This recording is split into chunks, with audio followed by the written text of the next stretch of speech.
Colleagues and friends, we're going to go ahead and begin, knowing that others will join us shortly, but I want as much as possible to stay true to our time.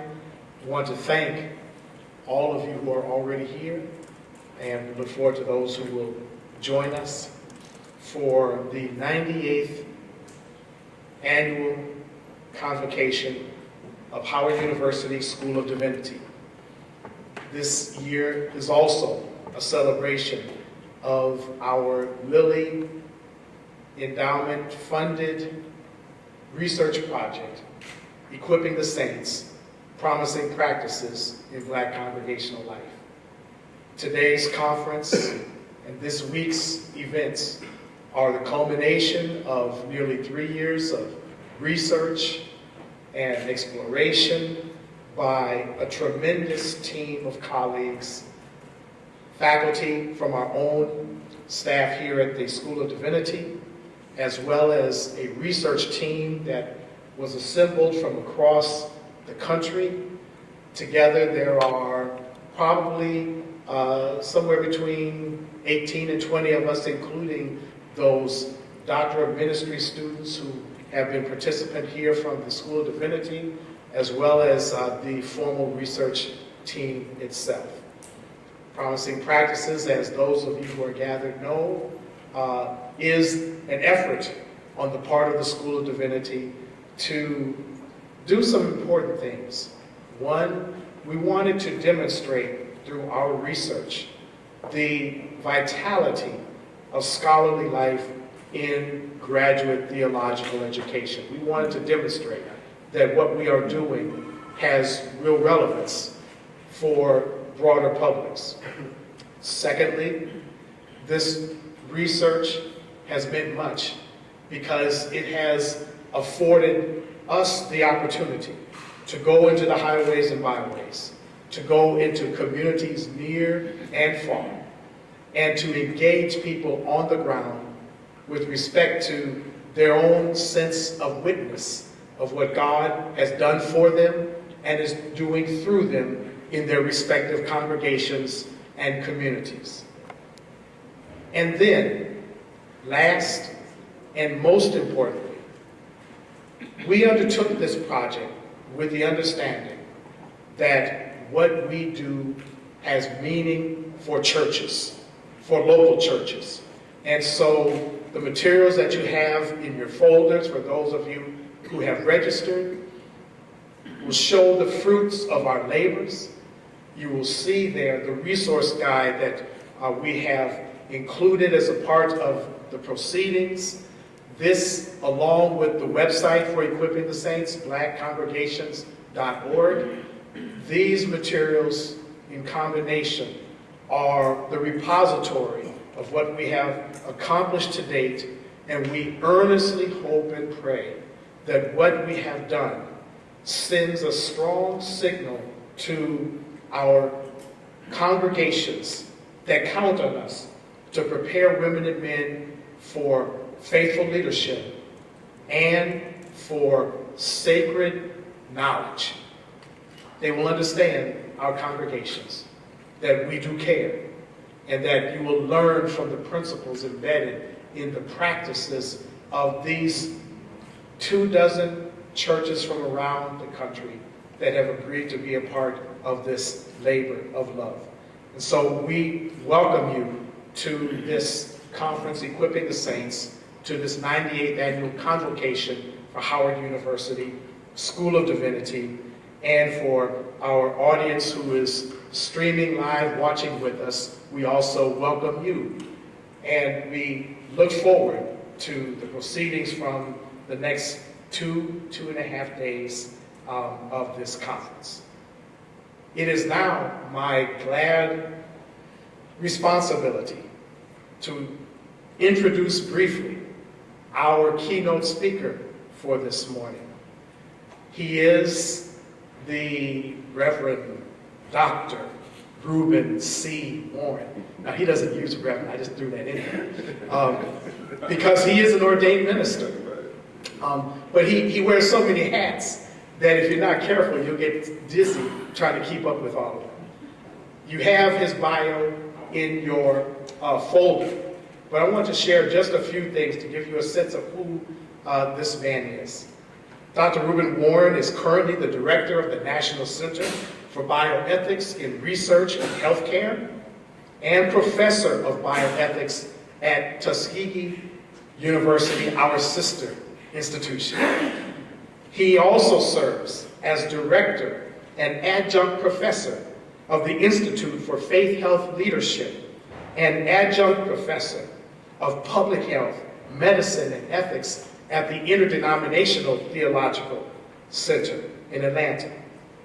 Prior to these most recent appointments, he served as dean and associate professor in the School of Dentistry in the Department of Preventive Dentistry and Community Health at Meharry Medical College in Nashville. He earned his undergraduate degree from San Francisco State University, his dental degree from Meharry, and both master's and doctorate degrees from the Harvard School of Public Health. And of course, he is also a recipient of the Master of Divinity from the ITC. He is board certified in dental public health. In 1980, he received the Distinguished Harvard Alumni Award. In 1996, he received the honorary degree of Doctor of Medical Science from Meharry. In 2000, he received the President's Distinguished Service Award from Meharry.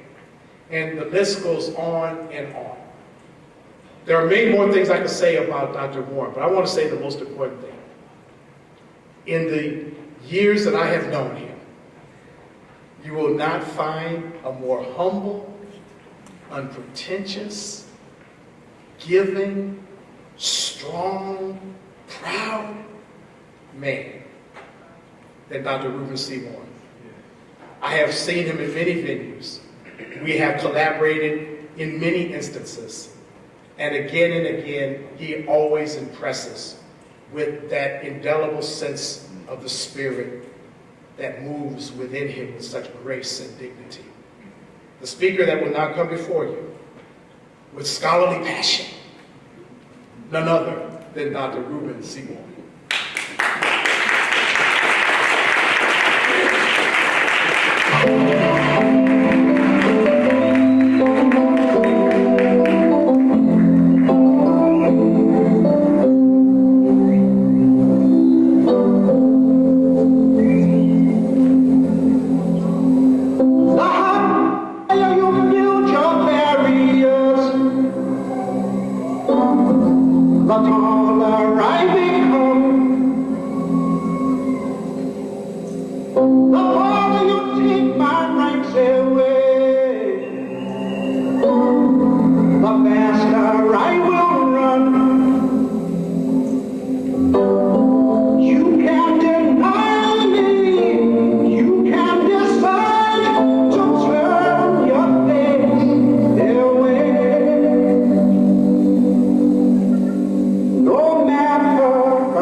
Something inside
Yeah. I start with that song, Something Inside So Strong, that you will know that I believe, even in these troubled times, that there's something inside so strong. In these troubled times when black men are being murdered, young black men are being murdered daily, there is something inside so strong.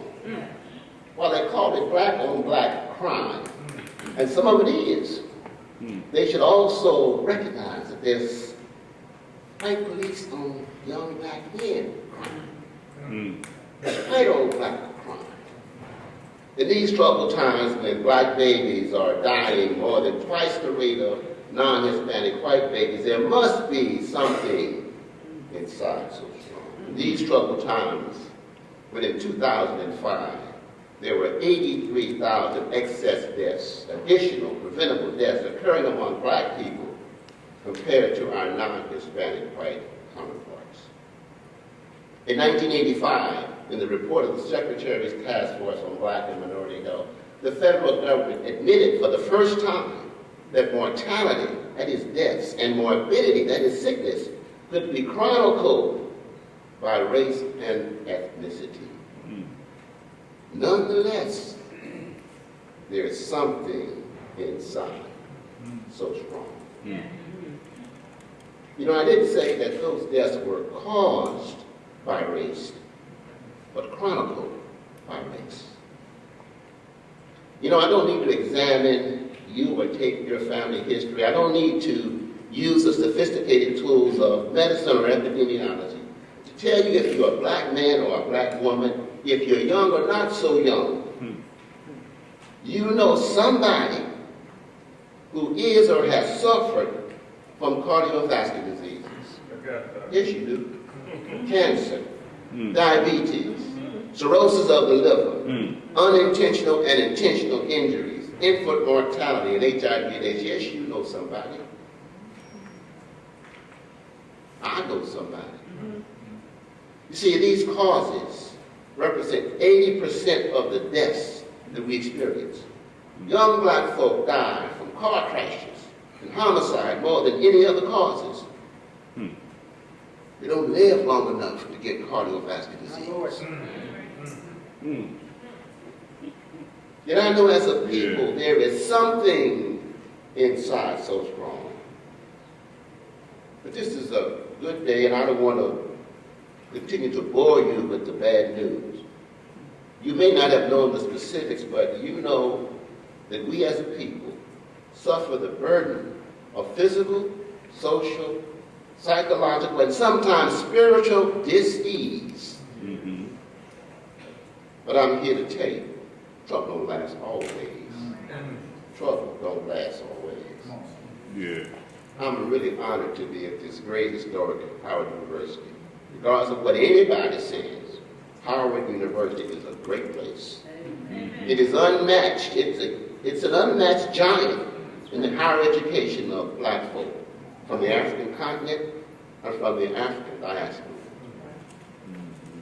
I have friends and colleagues who went to Howard or who are teaching at Howard. Let's say amen for Howard University.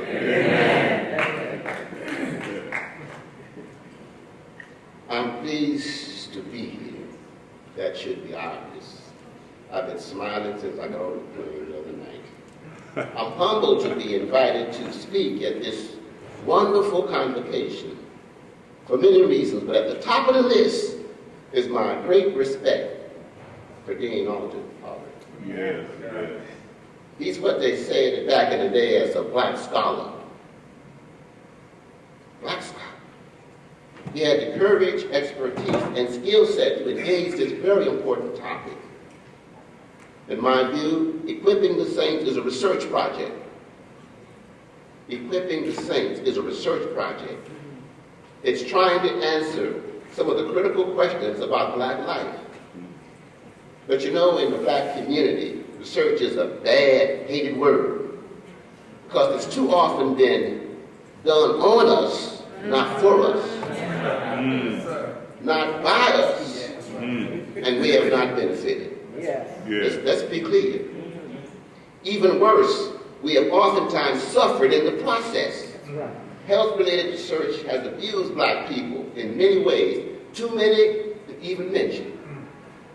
We have been the subject and the object of research that has benefited others, more than benefited us. Let's be clear.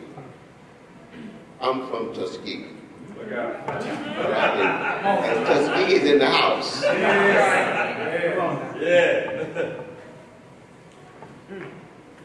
I'm from that place where the infamous U.S. Public Health Service syphilis study was conducted. Come on, sir. That's it. Between 1932 and 1972, the federal government conducted a so-called study to determine the impact of syphilis on human organ systems. Human organ systems. Yeah. The problem was that all the people were still alive. All the men were black. They couldn't harvest their organs until they were dead. So the study was designed for them to die. Let's be clear. Yeah. Designed for them to die. They called it the Tuskegee syphilis study, but we know that the term was adopted to confuse the public. Many guilty parties were involved in that study. But the epicenter, the beginning, the focus, the authority of the study was the federal government. The federal government. This so-called study was exposed in 1972, and in 1997, President Clinton, at a White House ceremony, and I was there, apologized to the men and their families, the black community, and to the nation. He said, and I quote, "The United States government did something that was wrong, deeply, profoundly, and morally wrong." End of quote. They called it research. I call it racist bigotry. I need to say that again. Yeah. Yeah. Racist bigotry. Right. Just for the record, the eugenics movement was in full operation in the 1930s. Be clear. In my view, the word research in the black community, as well as other vulnerable populations, is feared and hated by many of us. Some of us in the academy won't engage in research for reasons yet to be fully explored. You know, I started my career wanting to translate research into practice. I thought that we knew how to improve the human condition, that's what I thought. But we were just unwilling to apply what we knew to black people because of personal racism, institutional racism, and internalized racism. Sometimes we hate ourselves. That's right. Come on, sir. That's right. I thought then and know now that while there are other factors such as sexism, classism, homophobia, and other bigoted attitudes and behaviors, there's ample evidence that racism remains the paramount challenge in creating a just society, particularly related to health. I realized to get it right, I had to do some of the work myself. I had to engage in research myself. And I didn't want to do it. Took too much time. I didn't have to, didn't want to, didn't need to be in the library as much as I had to. But using my sanctified imagination again, I suspect that Dr. Pollard felt that he had to engage in research himself to get it right. He would have to address the challenges that impact on black life. I respect his decision and his courage to systematically and scientifically raise the empowering questions and answer some of them. Make no mistake about it, equipping the saints is a real research project about the most beloved and sacred institution, the black church. That's what it is, at least as I read it. Now, I'm not talking about individual black churches, but the institution called the black church. Lincoln and Mamiya make it clear in their book, The Black Church, that it is a special institution with a special mission, which has and continues to exist to serve black people, regardless of the denomination, your size, or your location. So I'm not really concerned about what your denomination is, if your commitment is to serve black people. Du Bois wrote about the black church in his book, many of his books, as a powerful social organization. And I'm just saying, it is what it is. In reading about this research project, I found these very important and empowering words, and I quote, "Equipping the saints follows this model, that is, engaging their faith with care and demonstrating varying degrees of elasticity where the larger ecology of the immediate social environment is concerned, and also highlights and encourages reflection on congregational practices as the central focus of black church life." The writing goes on. African Americans, having experienced generations of exclusion from the public sphere from the beginning, cultivate their own formation practices and as a testament of faith and demonstration of agency. That's what the project is all about. So what do I have to say about this project, then? But I want to be real clear, if I haven't been already. I am unapologetically focused in all of my comments on black folk, the liberation and freedom of black folk. My work and my life is dedicated to the liberation and freedom of black folk. No apology. And in my view, one cannot exist without the other. We can't be free without liberation. That's right. Let's make it clear. And although I started writing this presentation about 3 weeks ago, I began pondering on the theme and the take-home message. I received the invitation several months ago. And the title I submitted didn't fit after I read it. I thought I could just give them the title, 6 months ago, and then I started reading it. That one didn't fit. So what it says in the program ain't what I'm going to talk about. Well, I reviewed and reread several books to gather my thoughts, because I couldn't come up with it not prepared. I also reflected on the work of several transdisciplinary scholars who committed their lives to improve the human condition. I stopped when I got to the work of the great teacher, preacher, scholar, mystic, and sage, Howard Thurman. When you read Howard Thurman, you got to stop. good place to stop. Good place to stop. In his book entitled Jesus and the Disinherited, Thurman writes, and I quote, he writes, "For those who need profound secure and strength to enable them to live in the present with dignity and creativity." He also describes them as the disinherited. He later says that they are those with their backs against the wall. Thus, my revised title of my comments is "Our Backs Are Against the Wall." Say that with me. Our backs are against the wall. The metaphor of the wall transcends time and place. In fact, Thurman talks about the religion of Jesus, his Judaic origin, and that he was a poor minority who was in and out of Rome, but he was from Palestine. I'm in and out of a lot of places, but I'm from Watts. And some of you don't know what that means. My sanctified imagination informs me again that the scenario Thurman writes about is remarkably similar to the social cultural environment of African Americans, Africans in America. Our African origin, our low-income status, most of us, and the fact that we exist as a numerical minority in the United States places our backs against the wall. What is instructive for me in drawing on the experiences of Jesus that Thurman writes about is the importance of focusing on the inner attitude of people.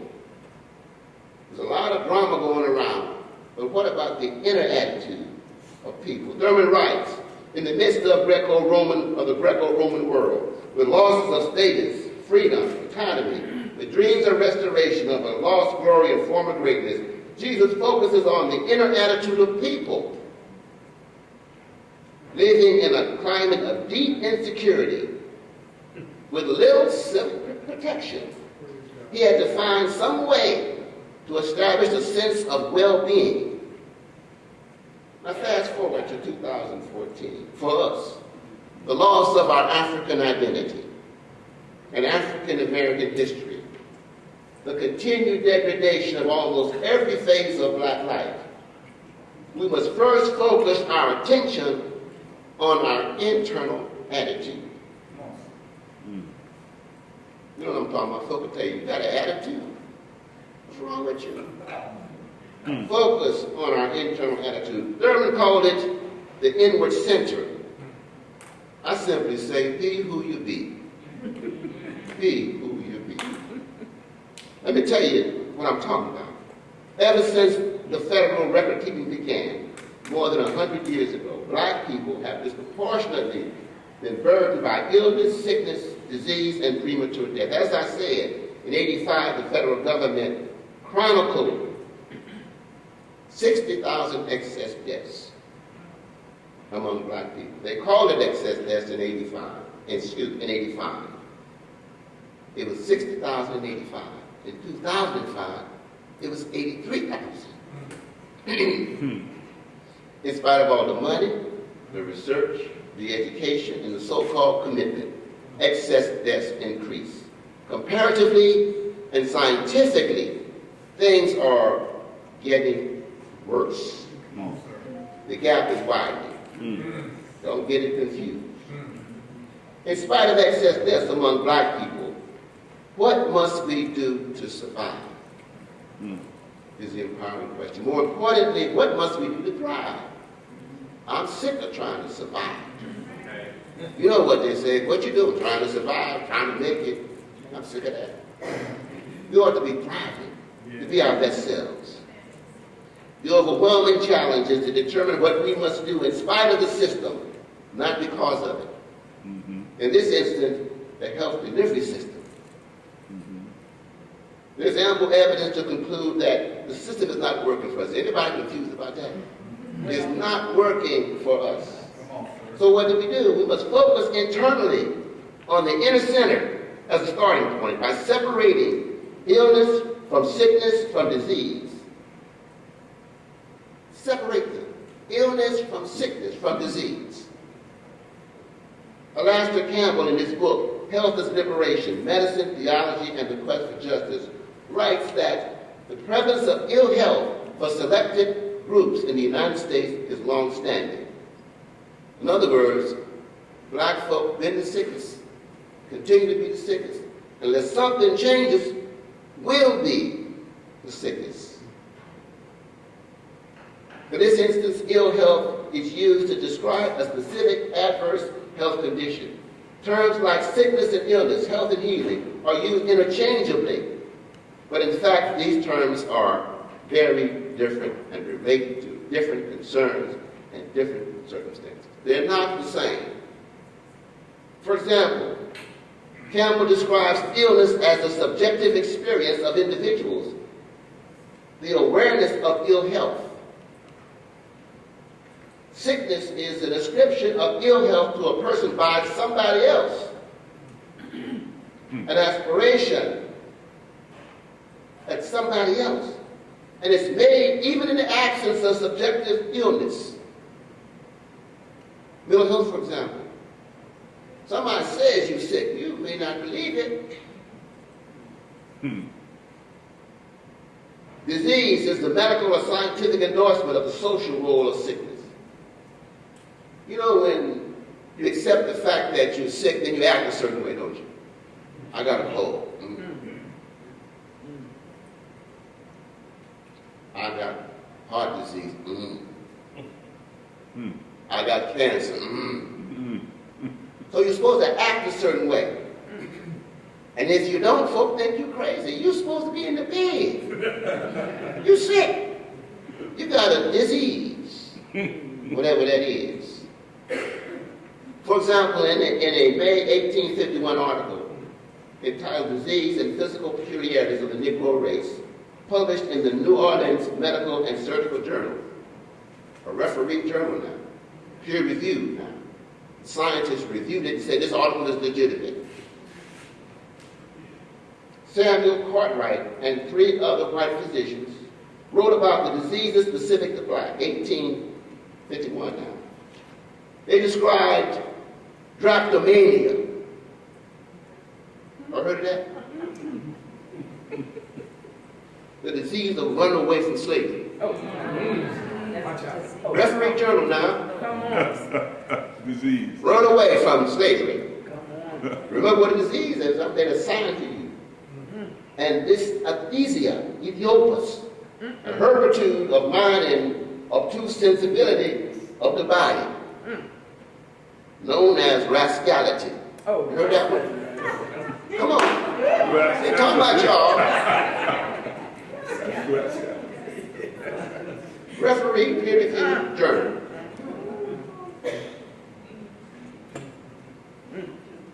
Were the enslaved men and women ill because they sought freedom from oppression? Or were their oppressors, the white slave masters and the white physicians, mentally ill for their barbaric treatment of other human beings? I'll let you decide. In writing about health and healing, Campbell also suggests that healing is different from cure. Any of you that have worked in HIV and AIDS and that would know that cure and healing are 2 different things. Healing is far more than just being healthy. It requires community sanctions, acceptance, and support. Now let me just take a sidestep and talk about this Ebola stuff. I'm confused because as I read and listened, the folk in this country who have contracted the disease, I think right now it's 4 or 5. The ones who've been cured look like who? The one who died looked like who? Now I'm just saying. Observation. I'm just saying. Healing is releasing power rather than holding on to it, and seeks to create a community of the wounded who, from their healing of their own wounds, find the power to help others with similar release. I've been there, done that. But if I ain't been there, done it, I don't know how I can help you. The most devastating sickness may not be physical. Campbell offers a solution. He says that health care is freedom. Well, I don't agree. Health care is bondage. Think about it when you go to see the doctor. There's a role you have to play, and you're supposed to do what he or she said regardless. They'll take some tests, and I've done it, I'm a dentist. Send it to the lab, they'll come back, they'll write a prescription that if they can't read, you can't read. Give it to you. You take it to the pharmacist, get it filled, take it till it's finished, and you're supposed to be well. I don't know, I'm just saying.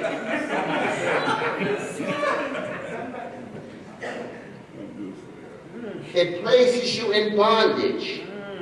You ought to be in charge of you and your health. Health care is bondage. Let me be clear. Thurman writes, it is better to die fighting for freedom than to rot away in bondage. As I understood, Mr. Duncan, he was in the emergency room for 4 or 5 hours just sitting there. Duncan is the brother who died. Just sitting in the emergency room. And if any of you been to the emergency room, you've been there sitting there 3 or 4 hours.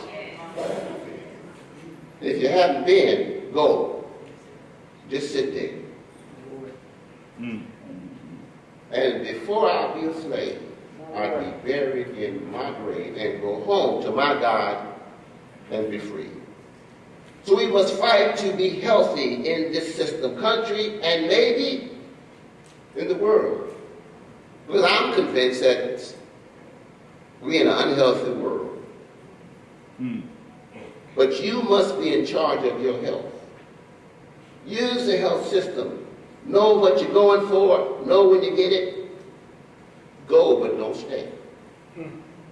I stated earlier that for me, there is nothing more important than the liberation of black people. For me, health is liberation. Therefore, it is nothing more important for me than to be healthy. And health is a dynamic interface between the physical, social, psychological, and spiritual well-being of the individual and the group in their physical and social environment. Freedom, oh freedom. I offer Thurman's recommendation of resistance as a strategy for liberation and freedom.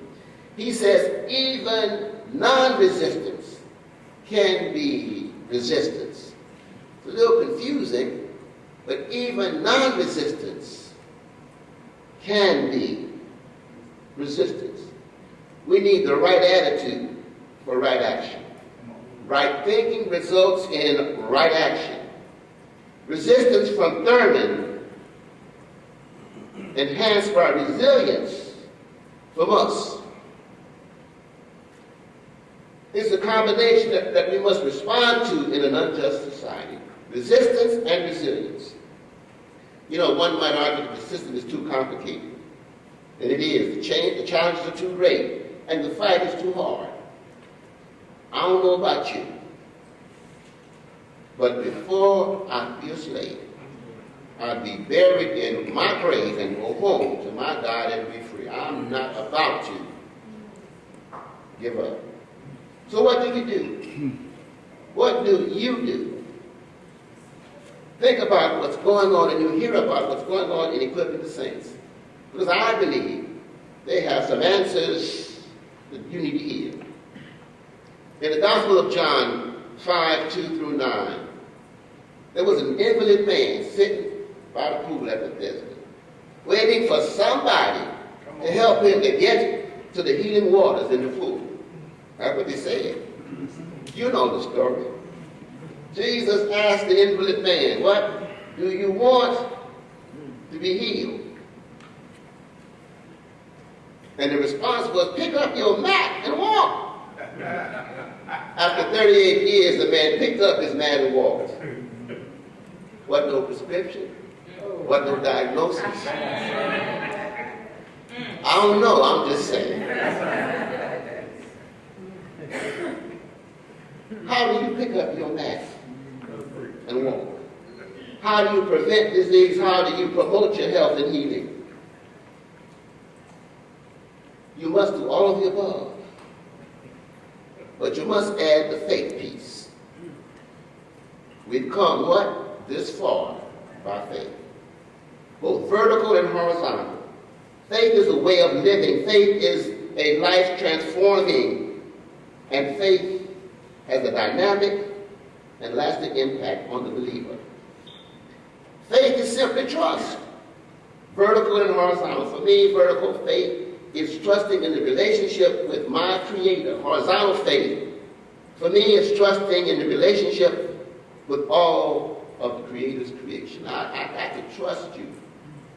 At least I got to give the opportunity to be trustworthy. After 40 years as a health professional, I'm still trying to learn how to trust. I can't trust an untrustworthy health system. I'm trying to learn how and who to trust. But all the research demonstrates unequal treatment. Wow. Whatever unequal treatment for black folk. I'm a dentist, and I practice and work in public health for many years. I'm still trying to figure out what is and who is trustworthy in an untrustworthy system. But I know that 85% of health has nothing to do with health care. Did y'all get that? 85% has nothing to do with health care. So you have the best of the best. There's still 85% of work that you got to do. So I recommend 5 health promotion principles for your consideration. And see if this sounds new to you. Eat the right food. New. You know what you eat. And you know what you shouldn't eat. I was impressed yesterday evening with most of the food that we had. And that's good. I was impressed this morning with most of the food that we had. That's even better. Take care of your body. Exercise, rest, and hygiene. Is that new? Get along with other people. Learn and use your social skills. And teach those skills to young folk. They seemingly got it twisted. Respect and protect the environment. Y'all heard of environmental justice? Yeah. Shake your head like you did if you haven't. Yeah. When you're supposed to. And believing in a divine order to the universe. I'm clear. The universe was perfectly divine, and we messed it up. I live in Atlanta most of the time. And in the morning, the sun can come out. In the afternoon, it can be raining. In the evening, the sun comes out again. In the afternoon, it's dark. We done messed it up. And they're still debating if there's the issue of global warming. I'm confused. And I hope you're hearing me clearly. I'm not suggesting that you don't use the health delivery system. Everyone, everybody needs a trustworthy, competent primary care physician and a primary care dentist. Everybody. So get you one. And there are enough around to find you one. But know when to go, know what you go for, know when you got it, and get the hell out of it.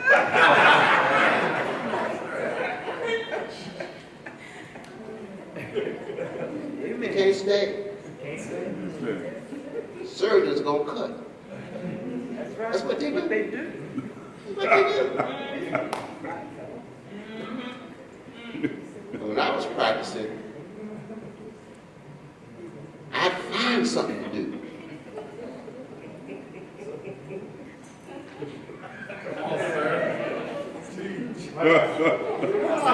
Confession now. That's good, Doc. Quantum physics Find something. is learning or documents what the faith community already knew. That energy and spirit are the same. They can't destroy energy, and what? They can't destroy the spirit. They call it energy, I call it spirit. Call it what you want, it's the same thing. My head and my heart tells me that spirit and energy are the same thing, and spirit, like energy, is everywhere all the time. At the group level, a mentor of mine who now is among the ancestors, Dr. John Chazelle, wrote about optimal health as a journey. The destination is not to be healthy. That's the journey to do something. The journey to do something. He says you must be at your greatest state of aliveness. In his book, The Pyramids of Power, he outlines 5 components of optimal health.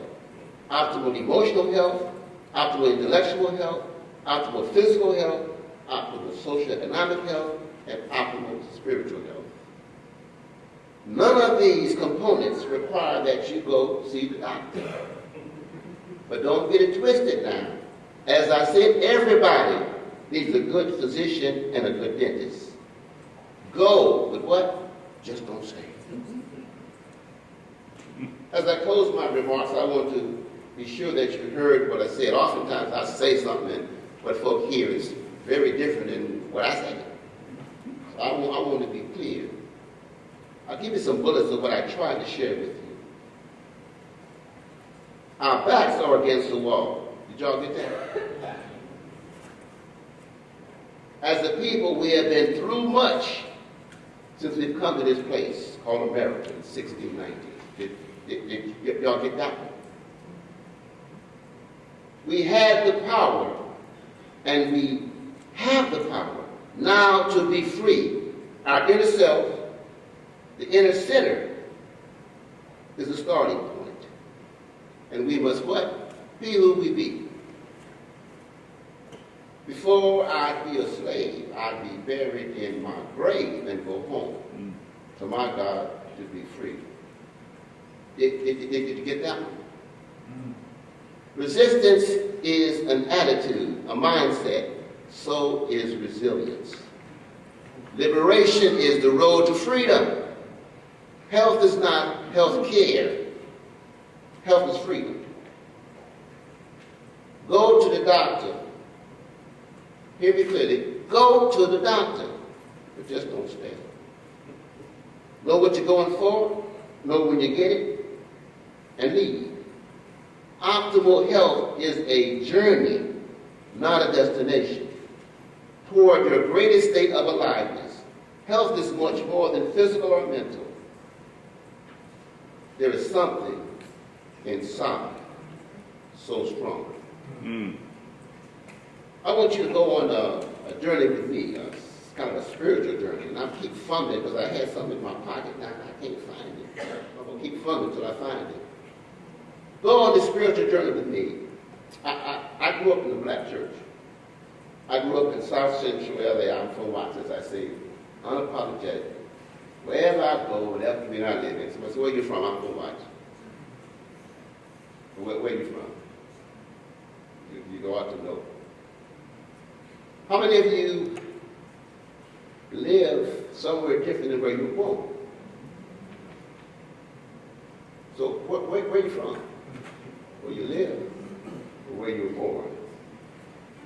My home church had about 100 people, and about half of them came to church on a regular basis. So it wasn't more than 50 in there at a time.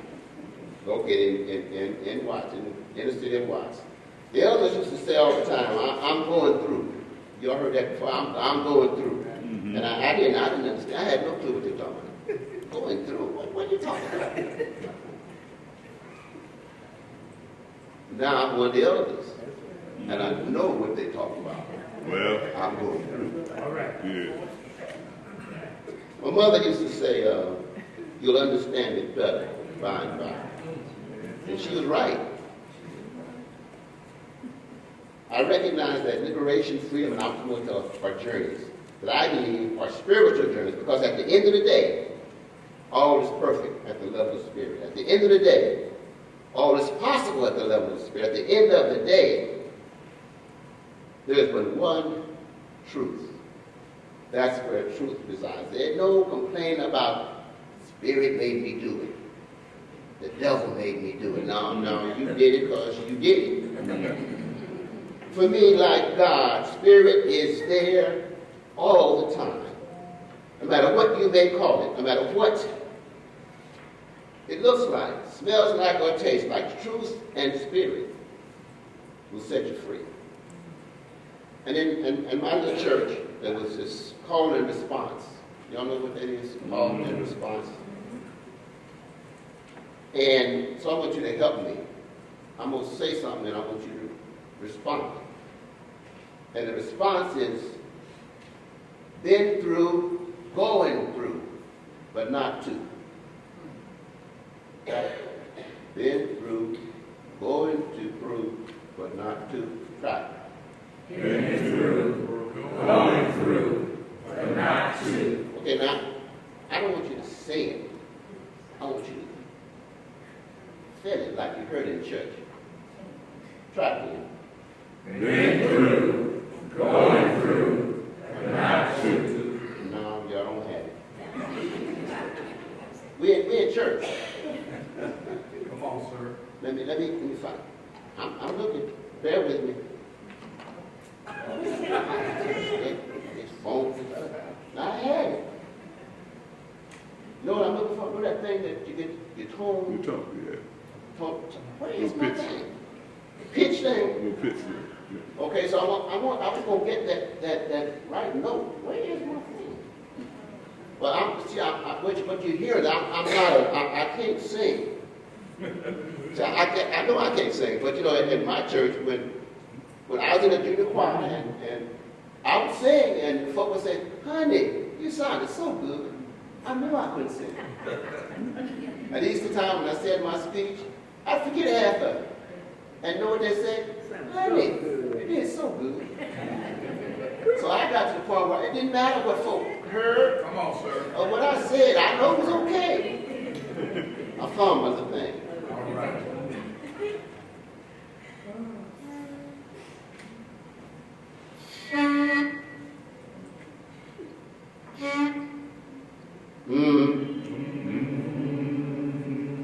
been through, going through, but not to. Been through, going through, but not to. Now, I'm the call, and you the response. The middle passage. Been through, going through, but not to. Enslavement. Been through, going through, but not to. Jim Crow. Been through, going through, but not to. Segregation. Been through, going through, but not to. Immigration. Been through, going through, but not to. Health disparities. Been through, going through, but not to. Mass incarceration. Been through, going through, but not to. Cardiovascular disease. Been through, Come on, feel it. going through, but not to. Cancer. Been through, going through, but not to. Diabetes. Been through, going through, but not to. Murder. Been through, going through, but not to. Shift the paradigm. And I hope you sound better on the other side. Optimal health. Been through, going through, but not to. Emotional health. Been through, going through, but not to. Physical health. Been through, going through, but not to. Spiritual health. Been through, going through, but not to. Freedom. Been through, going through, but not to. Freedom. Been through, going through, Come on now. not to. Freedom. Been through, going through, but not to. Freedom. Been through, Come on. going through, but not to. Y'all ain't said it. Been through, Going through, but but not to. been through, going through, but not to. Been through. Going through, but not to. Been through. Going through, but not to. Thank you.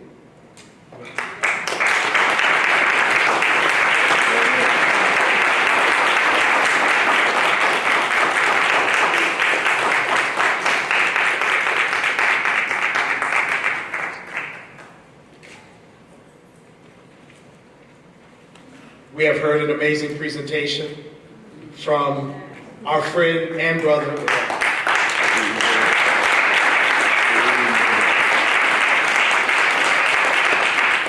He has brought together issues of faith and health in a magnificent way. Been through, going through, but not to. Powerful. I felt like we were in the midst of a work song, my brother. It was good. Yeah. It was good. At this time, I'm going to invite our 17th president of Howard University, newly minted this summer, Dr. Wayne A.I. Frederick, to come and bring us greetings on this morning, and then we will move into our next session. Dr. Frederick.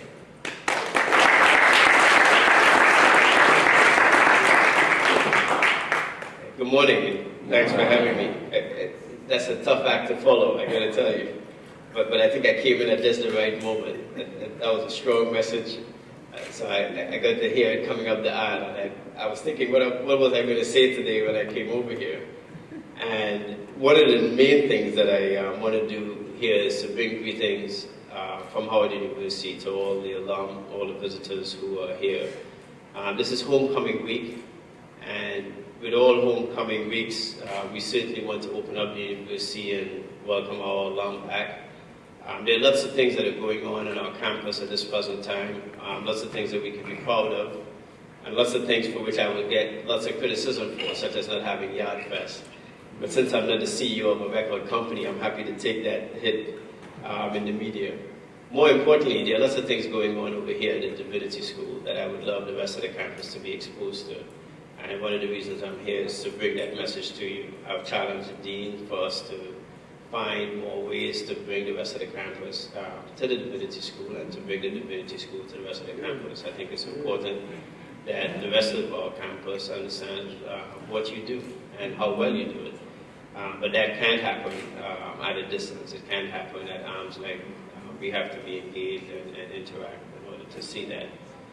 So I certainly wish you a very strong convocation. It looks like you're off to an incredible start. And I certainly am going to partake in some of your events. I think I'm back over here tomorrow afternoon by the invitation of you and your students. So I look forward to being here and engaging with them about the Divinity School and the campus and my perspectives. This is a crown jewel of the university. And on my watch, it is my intent to make sure that it is excellent. And that is my primary purpose. So for anyone who has a question of what does the surgical oncologist have in terms of interest in the Divinity School, you can tell them that you heard from me directly. My intent is for this to be the best school of divinity in the country. And my intent is for it to be an excellent school of divinity. But that means that I must allocate resources to the Divinity School. I must invest in your faculty and your programs, and that is my intent. On my watch, the history of Benjamin Mays and Howard Tillman will thrive. It will not be stifled under my watch. And under my watch, my intent is to make sure that our resources are allocated and that I don't look past problems that have existed here for years. So it is certainly my intent to do that. For those of you who don't know my history, I grew up in a church. I was an altar boy from the ages of 10 to 16. And I recognize the importance that that played in my life, having sickle cell. I recognize the importance it played in grounding me in terms of having the faith that although people would repeatedly remind my mom that I would not live past the ages of 8 and then 16, that there was something much bigger than me, much bigger than medicine, that would direct that. This morning, before coming over here, I had the opportunity to see 3 patients. 2 gentlemen with pancreatic cancer and 1 lady with a large liver mass. All 3 of them displayed a faith and courage that I could never understand, other than recognizing that there's something much bigger that motivates us. It is something that my medical students aren't exposed to all the time. And so when I talk about the fact that we have to bring our Divinity School to the rest of our campus, there are practical ways that we must do that. There are things that I can explain by medicine and physiology, and there are things that I can't. And those are things that my medical school probably needs to hear from you in order to get a clear explanation as to why. And I saw that in action again this morning. 3 people who were looking at probably the end of life with a hope for the future. 3 people who are in the midst of the most difficult struggle of their existence, displaying a courage like no other. That you don't get from medicine. I can guarantee you that. I've been doing it long enough to let you know that that's not what you don't get it from medicine. You don't get it from the physiology of the human body. That's not where you get it from. And where you get it from is where this Divinity School must make sure that our campus intersects with it appropriately. So I wish you the best with your convocation. For those of you who have an opportunity to visit the campus, I encourage you to do that. The Yard Fest tomorrow will be a safe place for you to visit. I encourage you to do that. We have open houses in all of the schools and colleges. I encourage you to visit and see what they're doing. And like I said, I'll be back here tomorrow to enjoy it. And I have to thank Mr. Warren, Dr. Warren, I'm not sure what your title is, but I was very impressed as I came in. Strong message today. So I will make sure that I use 2 over the next 3 days to get me through. Thank you very much.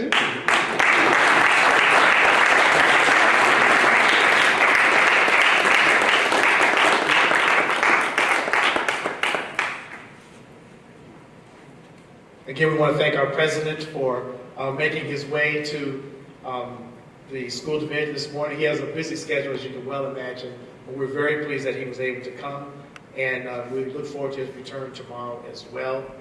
We are going to try to stay on time as much as possible, and so we're going to move directly into our next session, and I'm going to invite our own Associate Dean for Academic Affairs, Dr. Gay Elvira to come and lead us into that session.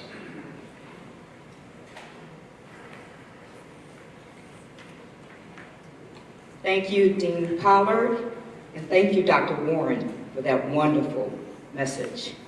It is my delight to moderate our faculty panel for this morning. As you will see in your program booklet, and I invite you to go to the page where you will see the faculty researchers listed. The Equipping the Saints National Research Project has been led by faculty and research collaborators who have identified and highlighted some of the most promising religious and spiritual practices that are contributing to the health and well-being of local congregations and communities. These researchers have focused on congregations and ministries in Atlanta, Georgia, Washington, D.C., Macon County, Alabama, and Detroit, Michigan. So this panel gives each faculty research collaborator an opportunity to share their findings and offer summary remarks about the project. And so what I will do is call the panelists up to the podium as I introduce them, and then we will proceed with the panel discussion. The first panelist is Dr. Alton B. Pollard III, and you may come up. Dr. Pollard, of course, is the Dean of the Divinity School and Professor of Religion and Culture, and he has focused on economics and health during this project.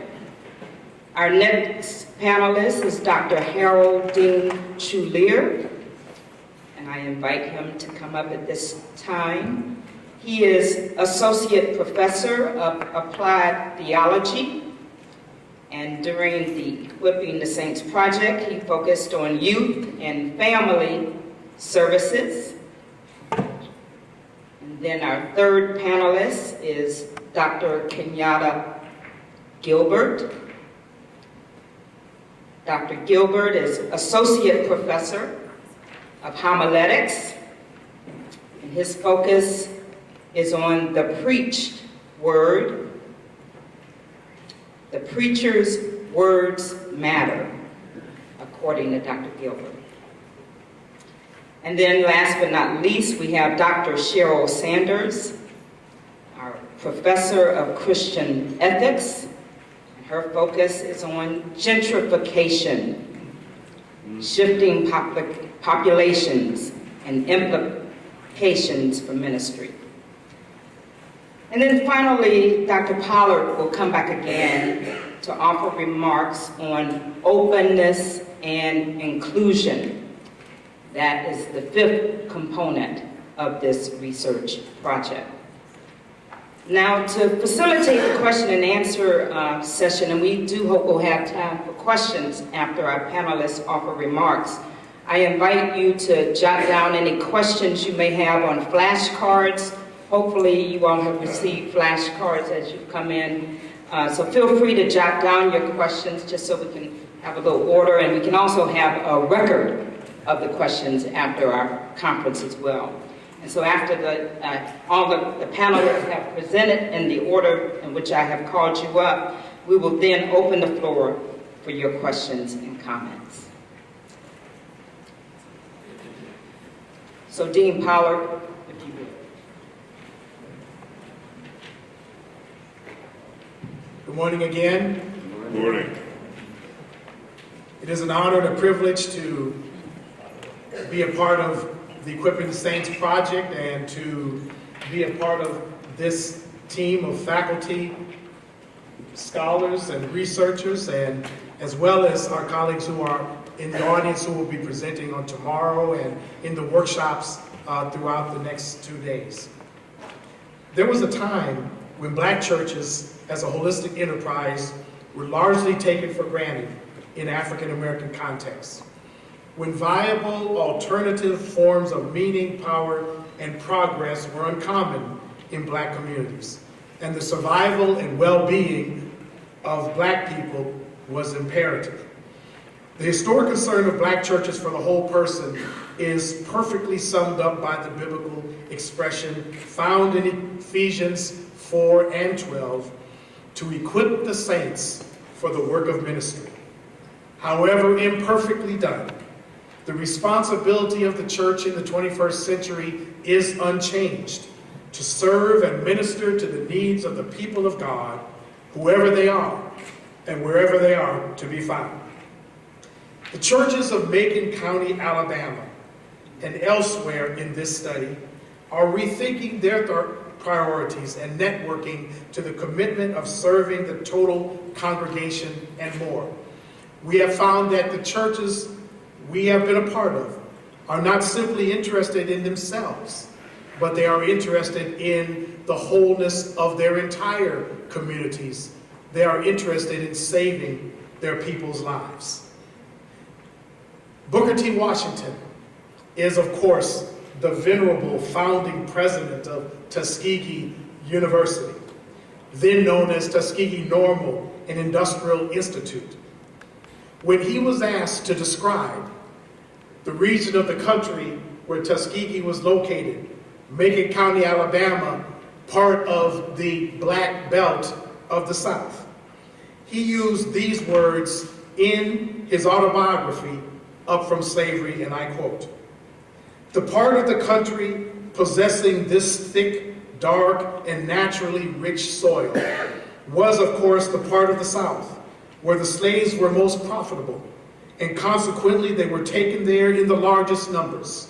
Later, and especially since the war, the term seems to be used wholly in a political sense, that is, to designate the counties where the black people outnumber the white." The war, of course, that he was referring to was World War I.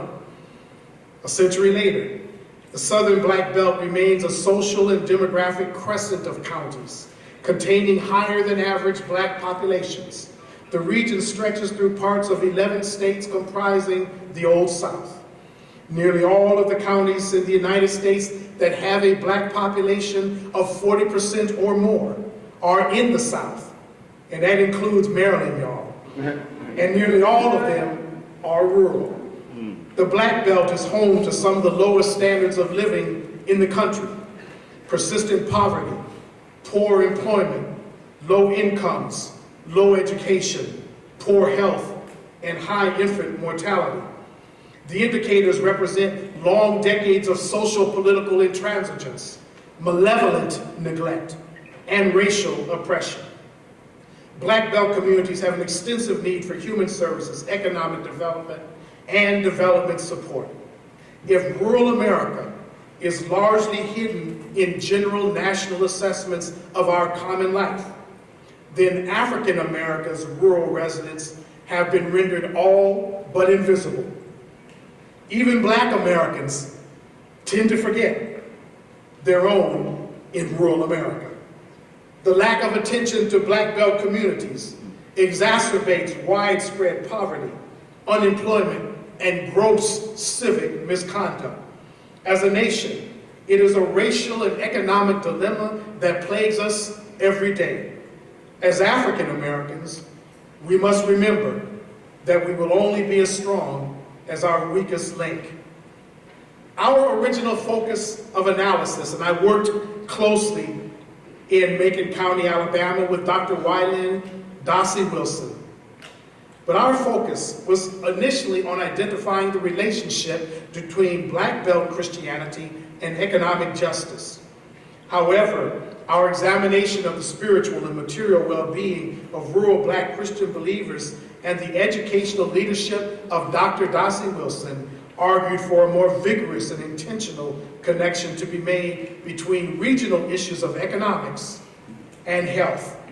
And hence, part of the reason why we had as our keynote this morning, Dr. Rueben Warren. We have learned that no representative study of the health and wellness ministries of Macon County black congregations could be well done in isolation of development efforts they were also seeking to promote. We have learned, and learned again, that congregational faith in this part of the country does not operate immune to the ravages of economic deprivation or the just determinants of economy without holistic health. Appropriately enough, spiritual redemption in Macon County begins with the cultural reappropriation by congregations of the Black self-help and uplift tradition. It has been well documented that Southern, rural African American populations experienced a severe drought through most of the 20th century. Over the last quarter century, however, the African American Southern rural population has stabilized and in some regions even experienced a modest renaissance, due in large part to reverse migration patterns to the South and Southwest. The churches we have studied and worshiped with separately and together have joined community advocates, academics, and the general citizenry to proactively address issues of community health. They are working in tandem with local and state agencies to promote nutrition, exercise, and education, and they are engaged in interchurch cooperation around these issues. We have an outstanding example of wellness and wholeness advocates from Macon County. Mrs. Lily Beasley Hall, registered nurse, wave your hand, Mrs. Hall, is with us. And she is going to talk in her workshop today about some of the work that she has done. Dr. Otis Head, Dr. Head is here, is another, the former pastor of Mount Calvary Christian Church. And he is engaged in the work known as the Emotional Emancipation Circle. We also have from Bethel Baptist, the Reverend K.G. Jones. Reverend Jones, are you here? Well, he'll be here shortly. Reverend Jones, I want to mention, is also an HUSD alum. So it's good to have him here. And his church has sponsored a local community garden and nutrition classes led by their parish nurses group. And then we have from Divine Inspirational Ministries, led by Reverend Rondi Thornton, an active ministry including food pantries, transitional housing, and more. As an aggregate, we learned that churches in Macon County have had significant success when it comes to addressing social service delivery around issues of health, but less success when it comes to directly combating economic problems. The Macon County Ministers Council in recent years has joined with local government, community-based organizations, and Tuskegee University to address barriers to successful economic development, but real progress has been slow to occur. Youth unemployment is rampant, and homelessness shows no sign of slowing down. Again, congregational and community-based input into economic empowerment and Black economic development is not as prevalent or widespread as I believe the churches of Macon County would like it to be. Intermediate entrepreneurial solutions to achieving economic capacity on the part of small and medium-sized churches in Macon County, resulting in job training programs, public-private collaborations, and so on. These offer tangible benefits to the community, and they are significant, but they remain modest. A more comprehensive and mutually respecting approach to the entire region by local, state, and national policymakers is required to address the persistent poverty and disparity ravaging the region. In the words of rural economic scholar and Alabama native Dr. Veronica Womack, and I quote, "The Black Belt needs a new definition of economic development that includes developing the people of the region and engaging them in real dialogues about the development of their community." Hence, for me, this segment that I have spoken to refers to the need for economics and health to be about developing the people of the region. I conclude my remarks with these core findings on the promising practices of Macon County congregations. And I want to be very clear.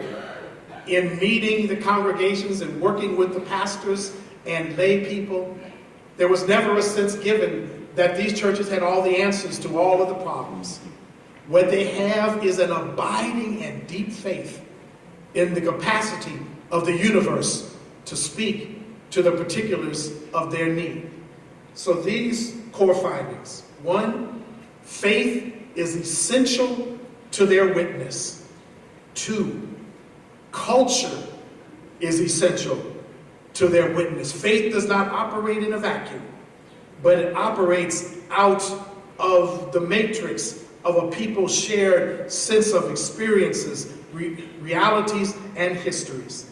In Macon County, there is a sense of a people who are grounded in the soil and are looking to the sky.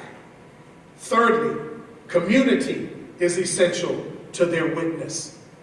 They are not simply happy with worshiping and with a sense of heritage, but they also intend to build strong networks of support. Whether we're talking family or geographic neighborhood, this is a community that is committed to the whole. Congregations build on strengths and resources within the congregation, the community that they find. If the resources are not there, churches cannot build. It is as simple as that. Congregations facilitate collaborative partnerships for the mutual benefit of all. And then, last, congregations address salvation from a principled and holistic perspective that affirms the physical, mental, social, and spiritual well-being of persons, and encompasses biomedical, economic, religious, environmental, legal, historical, and political factors as part and parcel of their witness for the life of God. I am deeply grateful to the people of Macon County, to the churches of Tuskegee and beyond, and to all of you who are from that area, who are here today. Won't you raise your hand, Macon County, if you are here.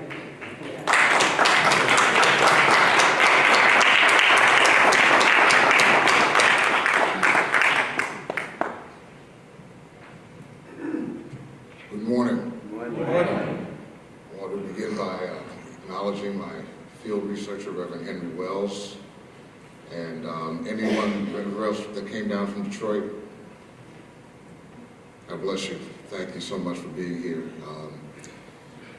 We spent the last 3 years looking at church life in Detroit. I prepared a PowerPoint that I passed out to you that will kind of give an overview and the highlights of what it is that we've been working on over the past 3 years. And borrowing terminology from the New Heart Lexicon, calling this presentation Decline and De-Hope. And I'm doing that because what we've noticed in our work in Detroit is two trajectories that seem to move in opposite directions. A city in decline. If you look at the next slide, one of the sound bites we were able to take from the Detroit Free Press is there's enough vacant land in the city of Detroit to relocate the city of Charlotte. And then one of our pastors spoke to me the other day and he said, sometimes I feel more like a motivational speaker. What people need in Detroit, above all else, is hope. Mm-hmm.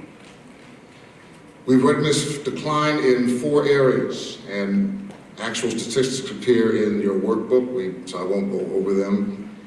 So much suffice to say that we've seen a population decline in Detroit that has continued since the early 1950s, when Detroit was the 4th largest city in America, to today when it is the 18th largest city in America.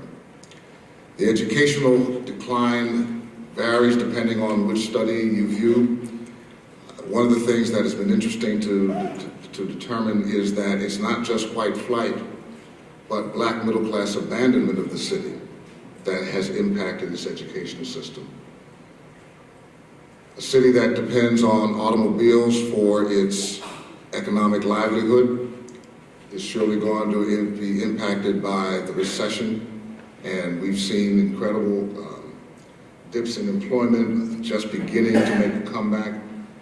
And in public safety, the Skillman report gave us information that Detroit had a violent crime rate 4.5 times that of the national average and 4 times that of the Michigan rate. And yet, when you look at the churches, there's hope. A profound sense that personal transformation not only is possible, but has happened.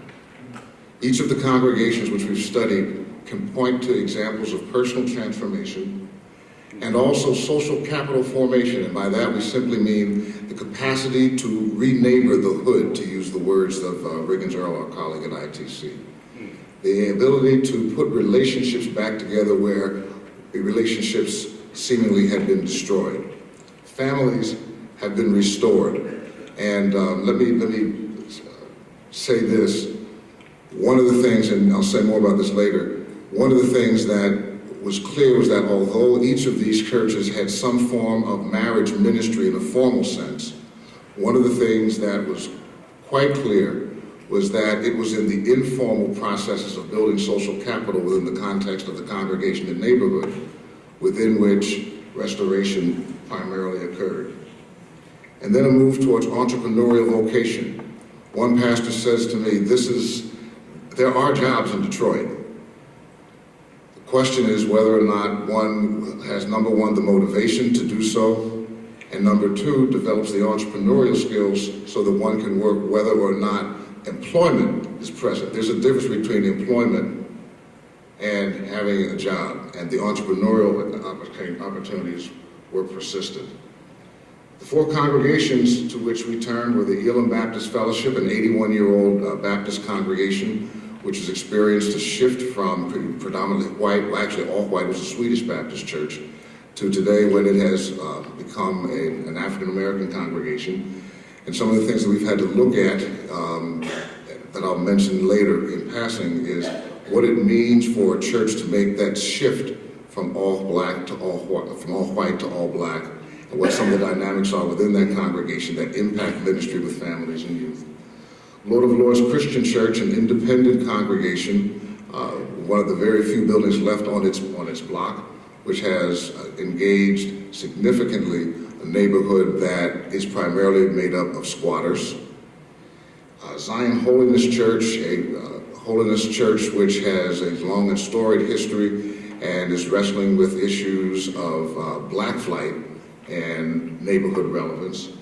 And then City Covenant Church, which is a plant of the Evangelical Covenant Church of America, a historically Swedish denomination, which has stressed a ministry of presence and location. 4 criteria that we used to identify these congregations. First, we wanted to find congregations that were small to mid-size. It was critical for us that in identifying best practices and effective practices, that we not place the bar so high with respect to capacity that we eliminate the small to mid-sized congregations to which most of our graduates go and which comprise the majority of African American congregations. It doesn't make sense to teach models that are based on congregations with 2,000 and 3,000 members, a community development corporation staffed by social workers, and other types of professionals who are able to implement programs that are beyond the capacity of the small to mid-sized congregation. I'm biased in this. I go to a storefront church. Somebody told me the other day they drove by my church. I said, no, you didn't. Because you can't drive by my church. It's on an alleyway. And if you do succeed in getting your car down the alley, you will crash through a chain link fence and land on the Baltimore and Ohio Railroad tracks in Southwest Philadelphia. There are things that a megachurch can do that my church will never do. And so we wanted to focus on practices that were accessible to small to mid-sized congregations. Wow. Yeah.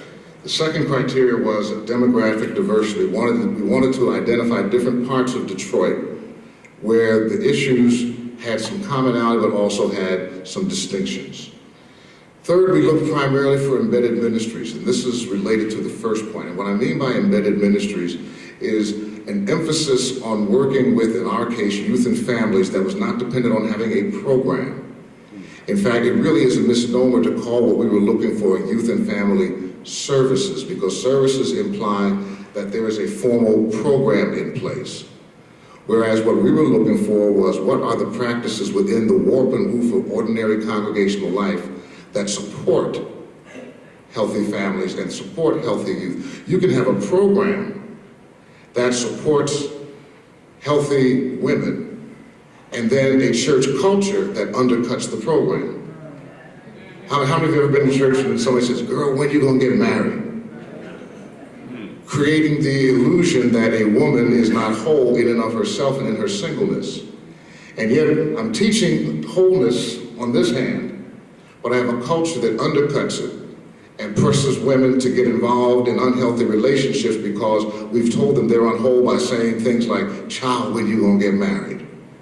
And so what we were looking for was a sustainable culture within the congregation, as opposed to programming that may or may not be sustained by cultural realities within the congregation.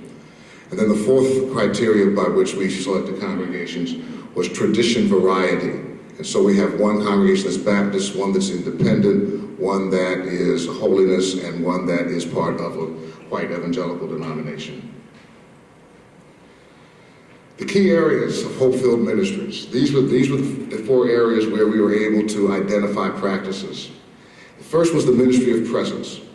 That in each of these congregations, and especially in two of them, the fundamental reality was not the program, but it was the presence. The idea that the pastor was available, that leadership was available. In fact, one of our four congregations had as one of its criteria for pastoral leadership that the pastor had to live in the neighborhood. And most of the leadership also has to live in the neighborhood.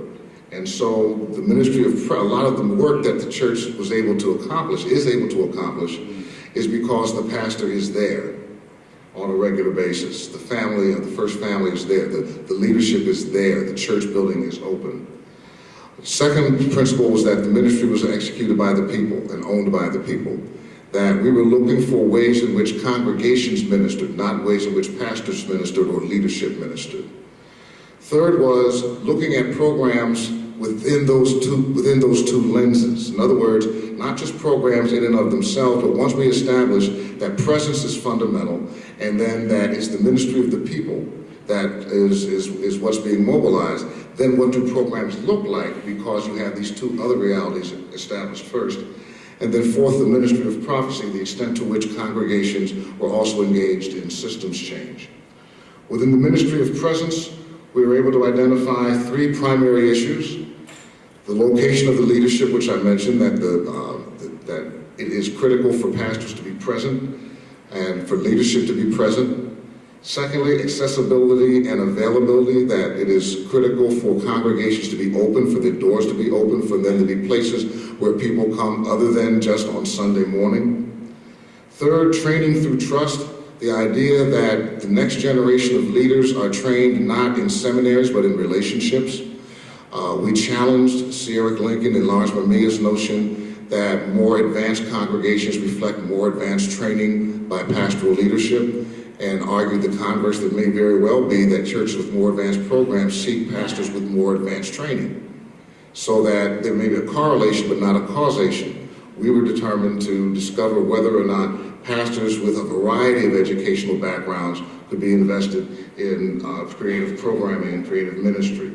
And so I'm using the phrase training through trust in that virtually all of the leaders who were invested in these congregations, from the pastors to the lay leadership, were being trained through relationship building and through discipleship as opposed to the classroom. The classroom supplemented the discipleship process, rather than the discipleship process and spiritual formation supplementing the classroom.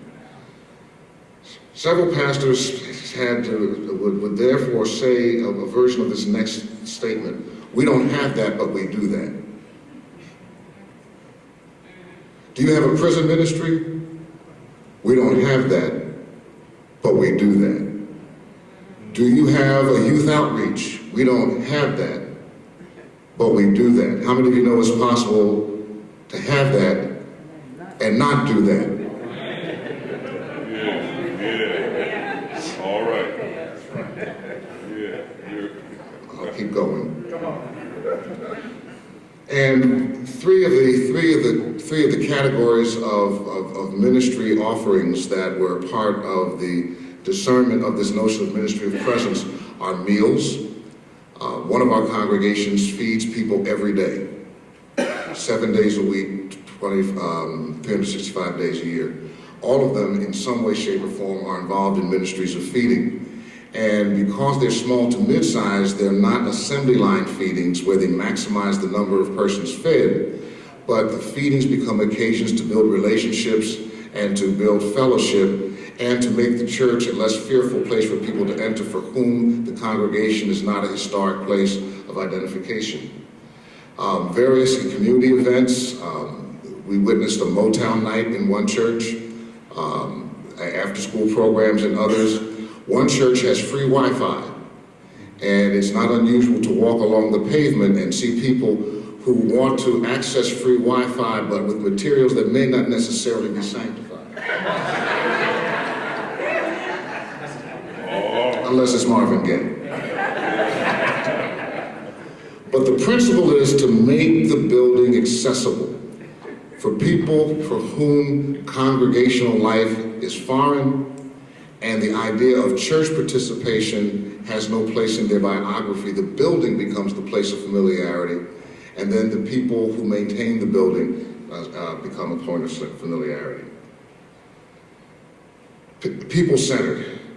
We found focus on character development, embedded ministries, I mentioned earlier, that we don't have that, but we do that. Demographic dialogue, a real sense of listening to the community in terms of their needs and recognizing their humanity, which is the theological anthropology issue, that we found very little evidence in these small to mid-sized churches of ministry to, but we found a lot of evidence of ministry with. Even people that seemingly did not belong in church felt as though they could have leadership roles. You did not have to be a member of a church to have a leadership role in an event, because the church was part of the community. Under programs, we are able to identify marriage retreats, the food ministries, special events, the sense of community ownership, networking, which is critical. When you're a small to mid-sized church, you don't have all of the resources, so it's important to be able to identify resources that can be of help, and we were able to trace networks between congregations and other types of institutions. That's what our asset mapping workshop will be about this afternoon. How do you identify the resources in and around your congregation that can be part of your ministry?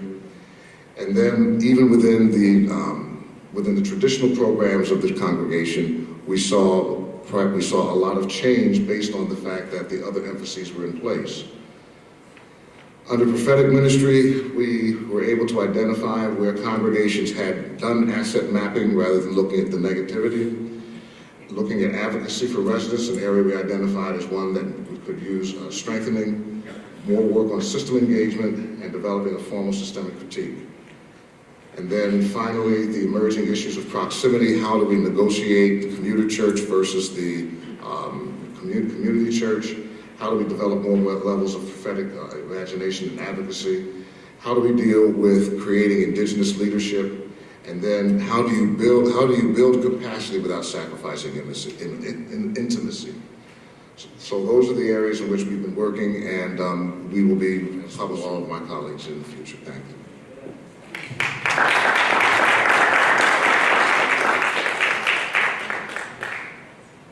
Thank you, Dean Trulear. Thank you, Dean Pollard, Dr. Sanders, to the faculty who are here, students and alumni. We thank you for being here, our keynote speakers as well. Thank you for being here. I want to first acknowledge the presence of my site researcher from Atlanta, Dr. Anne Marie Mingo. Would you stand?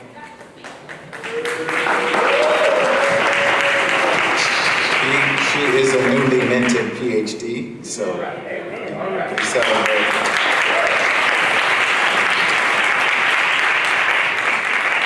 Her achievements.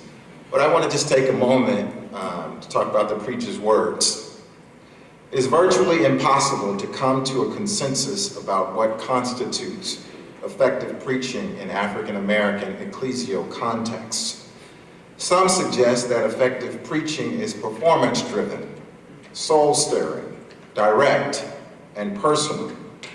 Others claim that pulpit effectiveness has to do with the preacher's dexterity as an expositor of Scripture. Still others chart effectiveness based on the preacher's ability to translate the gospel in culturally relevant modes to fit the times. What can be stated without fear of contradiction is that the gospel is inherently effective.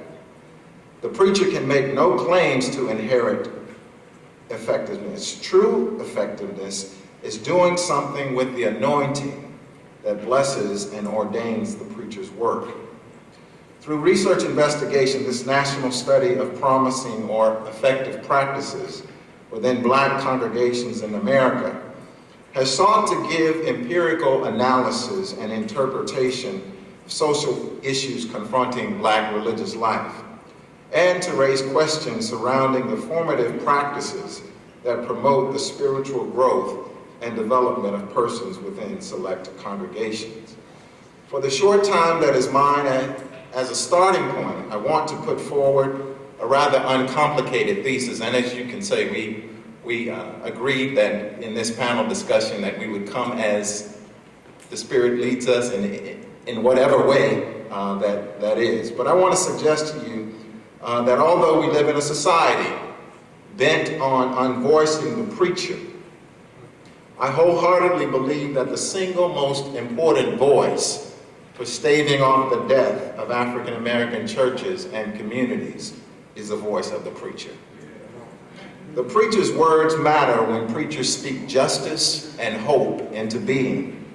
When preachers act as servants to their communities, interceding on its behalf and mediating God's moral, spiritual, and ethical concern for Christian unity. The spoken word in America's Black pulpits has deep roots in the primal, clan-oriented, monotheistic, if operationally polytheistic religions of Africa. The religion the slaves brought to America from the beginning was what Gaylord Wilmore terms a tertium quid, a collision of worlds, something less and something more than what is generally regarded as Christianity.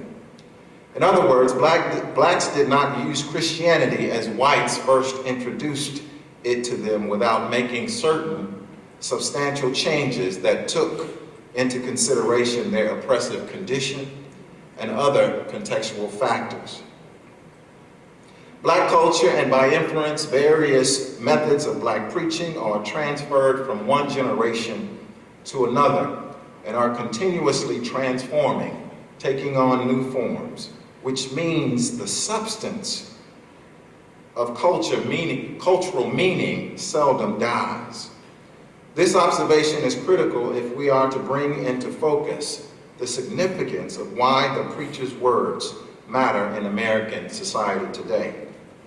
In various parts of Africa, the poet is called a mantu, which among other designations means prophet. Words spoken by the mantu transforms things into forces of meaning, symbols, and images. The mantu's evocative and creative expression of African rhetoric is defined as nomo, the sacred power of the spoken word to create and generate reality. This creative character of the word calls the world into being. Through the African poet, it is believed that God speaks, and what is spoken establishes the cosmic order. Everything comes into being through the voice. And according to Malefi Kediasante, the contemporary African preacher in the African American church is probably the best example of the power of nomo. But an important distinction should be noted here. Whereas the Christian preacher stands under the word to proclaim its witness, nomo declares that humans have mastery over the word, which is to say that from the very beginning, the word is with the mantu. With this said, as we think about why the preacher's words matter, it is important to state that there are three factors, or at least three factors, that are particularly challenging to Christian preaching today. The first of which is too many African American preachers focus only on style and performance, which makes preaching appear as entertainment. 2, congregations are more passive, not expecting to be challenged and encouraged to reenact the gospel in their daily lives in ways that are fresh and make sense for the current generation. And 3, this passivity is promoted by technological advances such as television, internet, cell phones, social networking sites, and the like. And while it is imperative that technology be used in our congregations to keep apace with the times, we must be technocratic. That is, discerning and discriminating enough to use tech tools when they enhance worship and the spiritual well-being of parishioners, but principled enough as ministry leaders to abandon technology when it obscures the message of the gospel. Clearly, we who preach and listen to sermons must cultivate approaches that make technology liturgically beneficial and practical, more personalized and relational in order to encourage and empower persons to contribute to and revitalize their communities.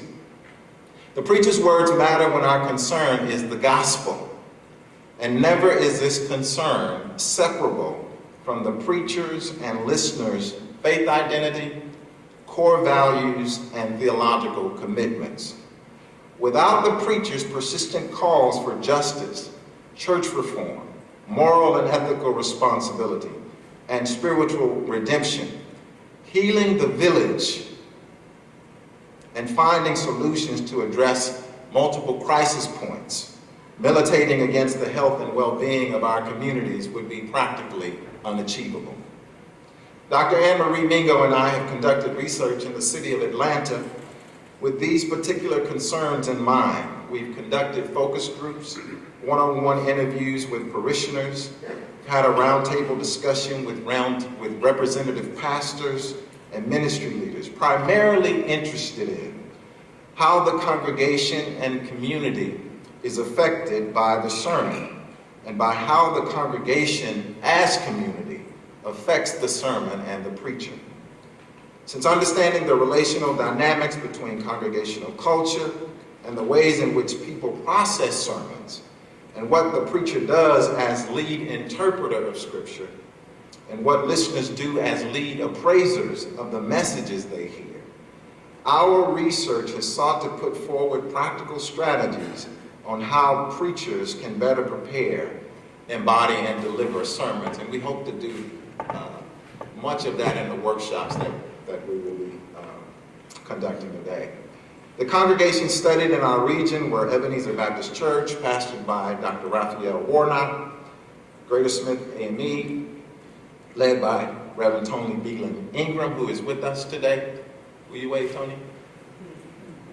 Impact Church, which is a United Methodist affiliated congregation under the leadership of Reverend Olu Brown. We have a representative from that church as well, Reverend Don Wright. Thank you for being here. And the Ray of Hope Church, pastored by Dr. Cynthia Hale. Now, a word or two about promising preaching. If prophetic preaching is contextually conscious, divinely directed speech, naming God at work in the world, one of the notable things to observe in Pastor Warnock's preaching is his intentional effort to build on social activism in the spirit of Ebenezer's most famous member and co-pastor, Dr. Martin Luther King Jr. As a fair share of his preaching draws on liberation themes of the gospel through the lens of what he would consider progressive Black evangelicalism, Warnock ascends the pulpit Sunday after Sunday, knowing that the congregation holds the clear expectation that their minister will bring his best efforts to do ministry in the spirit of King's ethics. I'll give you an example. While preaching a sermon series on the Lord's Prayer, in a sermon delivered at Ebenezer's 11 a.m. service on June 30th, 2013. The Sunday following the Shelby County versus Holder Supreme Court ruling, which was argued on February 27, 2013, and decided on June 25, 2013, that declared Section 4 of the Voters' Rights Act of 1965 unconstitutional. Warnock weighed in on the Supreme Court's decision. Before calling his congregation to swift action, he centered his topical sermonic reflections on a single verse of Scripture: "Your kingdom come, your will be done." And based on that verse in the 6th chapter of Matthew's Gospel, Warnock raised the question of its continual validity for Christians in a socially unjust world. He begins, "What a bold prayer, what a daring prayer, what a revolutionary prayer. Sure, anybody can say it, but can't just anybody pray it and mean it and live it and stand by it. Don't run too swiftly through the prayer. This is a courageous prayer. No, this is a crazy prayer. It takes guts and spiritual nerve to posit this thought and let the universe hear it and respond. How do you pray a prayer like that in a world like this? Thy kingdom come, thy will be done." Like most liberation-focused theologians, Warnock examines a passage to confront a matter he believes will have devastating effects on America's poor and politically disenfranchised population. Voicing his frustration with the U.S. legal system, he interprets for his congregation in concrete terms the nature of the Shelby versus Holder verdict, and why standing against the establishment's ruling is one's moral and ethical obligation. Distilling out the fine points of the court's decision, Warnock explained that to his economically diverse, but mostly formally educated listeners in this way: "It's hard to see that after last Tuesday, in one fell swoop, 5 judges stripped away voter protections provided by Section 5 of the Voters' Rights Act by leaving it in place and striking down Section 4. Section 5 provides, through the Justice Department, an important tool called pre-clearance. Any state or area of the country with a history of voter discrimination must pre-clear with the Justice Department any changes it would make in its voting laws. They must be pre-cleared.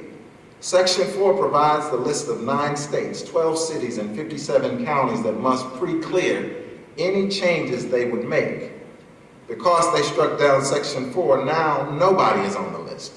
And the very protections that held at bay some of the voter suppression and trickery we saw in 2012 are no longer in place. So action items for his congregation follows his assessment of the political battle for justice. Like linking prophetic discourse to concrete practice, he challenges his congregation to take immediate action and see what is at stake when our rights to equal protection under the law are threatened. He declares there are some things we can do and must do. Call your congressperson and senators and demand that they fix Section 4. Show up to vote in 2014. Start registering folks now. Make use of absentee voting. Prepare to sue every state that will institute severe voting restrictions. Begin raising money in our churches right now. And in the final sermonic move, Warnock declares that Christ's cross is emblematic of the fact that evil always goes too far. But in the end, he declares, evil will be defeated and the kingdom will surely come. The preacher's words matter. Reverend Tony Beelan Ingram's sermon, Fishing, Feeding, Tending, Following, Fish, Sheep, and Lambs, bit awkwardly titled, is another noteworthy example of how preaching from the space of daily interactions provide crucial insights with respect to addressing needs within the local community. She spends time volunteering at neighborhood schools each week, sitting on community planning boards and doing pastoral visits for persons who live in the community but are not members of her church, making use of the lectionary, following the Christian calendar which many from free church traditions resist or refuse to do. And although this sermon was not preached before her local congregation, her core commitment to prophetic ministry in spoken word is captured in her sermon delivered in April 2013 for a children's Sabbath worship service at her Methodist-affiliated alma mater, Candler Theological Seminary. Since most of us here are theologically trained, her message is particularly relevant for this context. Based on a reading in John's Gospel, she reminds her educationally privileged listeners that the vocation to which they have been called requires servant leadership. Inviting the chapel congregation of teachers and seminarians to carefully assess whether or not they are truly practicing what they preach and teach, exposing the self-deceptive practices of busyness, she begins. Fishing, tending, feeding, following fish, lamb, and sheep. What does that matter? Do you ever think I'm too busy with my theological studies that I really have no time to be bothered to practice what I preach or teach? And that the Lord understands why I am too busy to do anything but this work that God has ordained to my hands? She then turns to the passage that extracts the central idea of the sermon. From the passage, she infers that love of God necessitates loving and serving people. In Jesus' instruction to Peter to feed and tend his sheep, contemporaries are to make this an ultimate priority in their ministries. Compassion is foundational for a ministry that matters, as she goes on to explain. Elements of the prophetic voice of justice and hope emerge in the main body of the sermon as she connects the themes of service to a focus on youth and the myriad challenges they are facing. She preaches, when you look out and see what happens on the news where kids are shooting one another, selling drugs to each other, and girls and boys are being exploited sexually, legislation is being written to take away services as opposed to securing more services. Education in low-income areas tend not to be as serious an undertaking as in more affluent parts of town. When you look out and see children being split from their families because our immigration laws suck, and she used those words, and even in a progressive time, we still have way too many babies having babies. There is so much going on, from children living in poverty to those living with HIV/AIDS to those with little or no health care. What about the Amber Alerts that are now coming across our phones? Kids living on the streets and in tent cities, children who can't learn when they get to school because their basic need of food hasn't been met, children who come to school dirty, and those who are clean but wearing last year's clothes and shoes that no longer fit. Kids who have everything at their fingertips, but no love. In these crucial segments of the sermon, the preacher names multiple exigencies that strangle the lifeblood of children, especially those who reside in poor communities. She names the reality of child suffering and advocates for them. The astonishing revelation is that in educating her non-impoverished listeners, who undoubtedly hold their differing theological positions on what justice entails and demands, is that she keeps her message simple and subversive. What this sermon shows is her astute knowledge of the rhetorical situation, which is not lost by succumbing to the preacher's great temptation to task or prescriptively tell people what they need to do without involving them in the solution. Moreover, given the fact that the sermon is occasioned by a special service for children, she does not veer from its central focus. Hope is quantifiably expressed in the preaching act itself. In the end, we discover a preacher, a mother, a pastor who has found cause for which she is willing to die. The preacher's words matter. Reverend Olu Brown, team-led Impact Church, is one of the fastest growing churches in Greater Atlanta. Impact prides itself, as its motto states, doing church differently. Reverend Brown uses a conversational style preaching approach, a shift from traditional modes that color much of African American preaching today. He is intentional about fashioning his own rhetorical strategy to build and sustain a multi-ethnic, multiracial fellowship. And so I want to encourage you, if you've not become acquainted with this ministry, to visit their website, impactdoingchurchdifferently.org, and see what I'm talking about. And her 4,000-member church, Reverend Cynthia Hale, preaches sermons on Sundays that are discussed in church small groups. Nearly 50 small groups meet weekly to discuss the key points of the previous Sunday's message. And I'm closing. Because the preacher's words matter, preaching excellence and effective leadership in service to shore up the health and wellness of African American churches and communities happen through clerical and scholarly collaboration, mining the divide between church and academy. But not only this, in order for preaching to matter today within African American churches and communities, preachers must refocus their ways of representing themselves as ministers so that they might more clearly signal an understanding about the complex needs, circumstances, and aspirations of a particular community.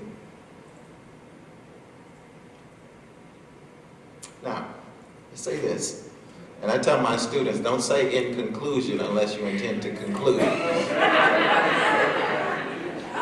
But I think this is important to say. I cannot stress enough that the preacher's words matter because Black congregations are in deep crisis.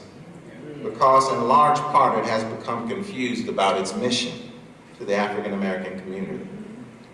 Black churches are dangerously distracted by the prosperity gospel and are far too uncritical about America's routine way of permitting and rewarding inequalities of wealth and power.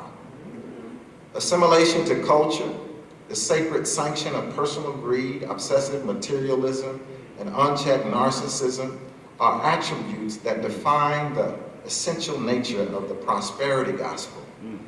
This distorted gospel, Robert Michael Franklin writes, dares not to risk a critique of the culture and systems that thrive in the presence of a morally anemic church, but supplants the biblical mission of love, service, and justice instead. This problem is aggravated by the shameful silence of Black clergy on major policy issues, those having specific implications for the Black community in particular.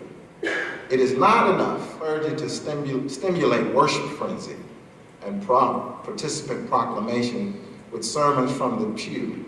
What is desired today is preaching that frames and gives strategic response to issues such as the rollback of affirmative action, the repair of the nation's healthcare system, and the reform of the criminal justice system.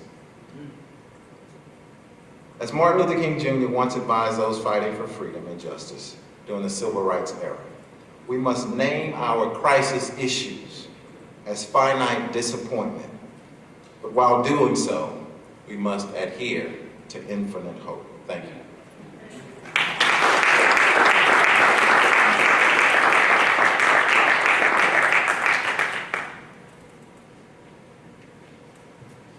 I want to begin by expressing my appreciation to Dean Pollard as our principal investigator on this project and inviting me to be a part of this faculty team. It really has been a joy to work with my colleagues to share over these 3 years, and I very much appreciate each of them, and I've grown to a deeper appreciation for this scholarly vocation with an exciting project like this.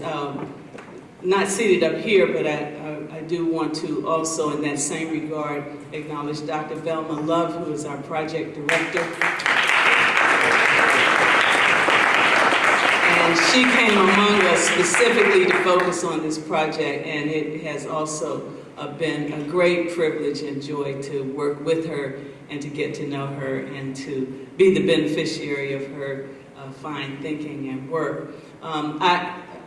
Need also to acknowledge my research team. We call ourselves Team DC. And Dr. Kesslin Braid-Stennis, Dr. Shirley Johnson, and Dr. Viola Bradford. All of them are graduates of the School of Divinity. Would you all please stand, because I need to acknowledge they have worked very diligently, visiting churches and getting all of this research done, and it has been so exciting to have this opportunity to work with them. I don't know if any of our, Dr. Kessler, any of our pastors here today, but we're just thankful that we had, as the local team, we bring a certain local flavor to this work. And so my theme that I want to address in light of our study of DC congregations is gentrification. I don't have any statistics, because all you have to do is walk around the block and you can get the flavor of what I'm talking about. Gentrification within many metropolitan areas, including Washington, D.C., is a process that involves the shift of populations within geographic locations, resulting in the economic transformation of urban neighborhoods. As more affluent residents move in, poorer residents move out, while local businesses and residential property values increase. When new home buyers and investors are attracted to neighborhoods that were once considered less desirable, one result is the displacement of persons who can no longer afford to live there. These economic shifts can also affect the viability of local businesses and congregations. The research team under my leadership in the Equipping the Saints research project has sought to understand the best practices of Washington, D.C. churches as they respond to gentrification. Also referenced throughout our project as population shifts. We didn't always use that term. Gentrification is kind of a loaded term, but it is an expression of population shift. More specifically, we studied the impact of gentrification on Black churches in Washington. We listened to survival stories and strategies from these churches. And we have attempted to compile lessons and insights that other churches can learn from their experiences. 7 Black churches of various sizes, denominations, and in various locations throughout the city were included in our study. Because we were local, we took the liberty to have study more congregations than the others. And this is a list of our congregations: Capitol Hill Seventh-day Adventist Church, Christ United Methodist Church, Fishermen of Men Church, Greater Mount Calvary Holy Church, Metropolitan Baptist Church, Mount Zion United Methodist Church, and Union Temple Baptist Church. And these churches are a variety of sizes, from large to very small. They're in all 4 quadrants of the city, and they also represent the best we could do with 7 spread of denomination and tradition. By observing worship services, by interviewing leaders, conducting focus groups, visiting congregants, and collecting historic documents, we were able to capture the stories of the faithful ordinary in congregations who are adjusting to the impact of gentrification. To summarize briefly, we have 5 key findings. Number 1, gentrification has a direct impact upon congregations in D.C. Some of those issues by which that impact is measured are parking, decline in membership, decline in financial viability, building disrepair, property loss, and historic preservation challenges. Secondly, church members generally have negative feelings about it. Thirdly, church members feel disconnected from the changing community. Fourthly, churches must grow change, or die. However, we found that these congregations are resilient despite the challenges. There are 5 promising practices, and of course we'll have more time to explain these and explore these in the workshops, but I just want to put forward the 5 promising practices that we're going to focus on in our further research and discussion. Number 1 promising practice is strategic planning.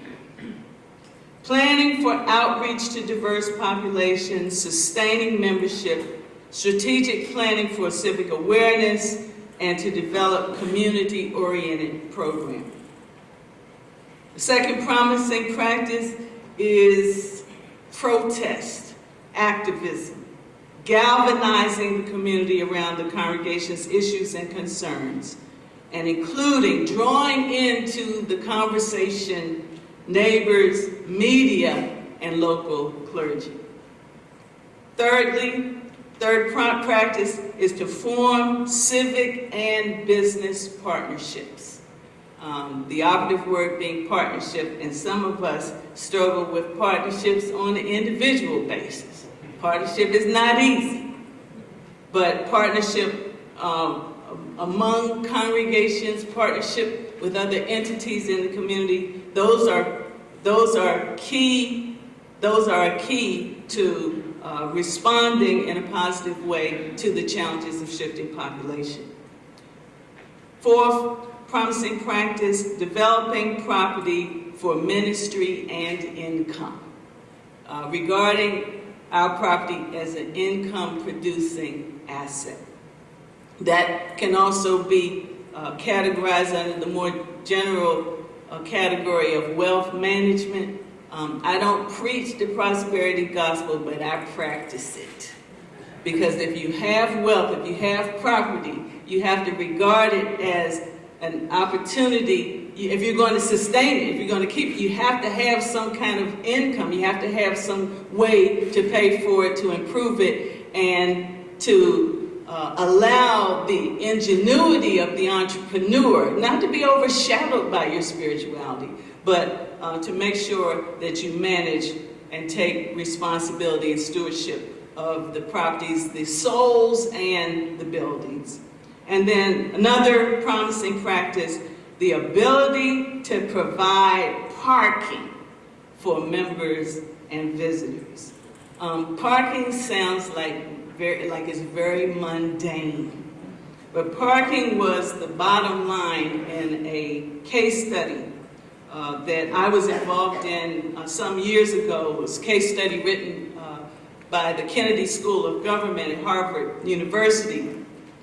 And what the researcher did in the case study, I'm also a pastor. I pastor 3rd Street Church of God here in Washington, and my church is located right in the center of the city. And all of these, even though my church, obviously I'm a researcher, my church was not included in the congregations that we studied, but I certainly have brought those kinds of insights to my reflection upon this work. But in the case that was written about me some years ago, and you can easily find this case online if you're interested in reading the case.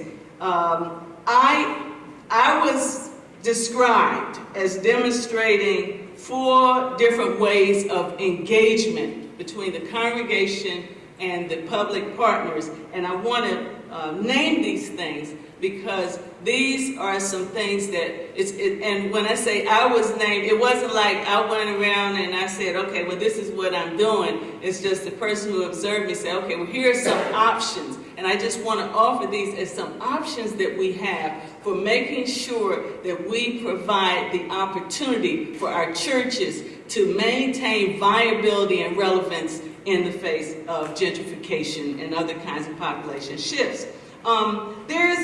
These are the models of political engagement. Number 1 is special access. I would call it old school patronage.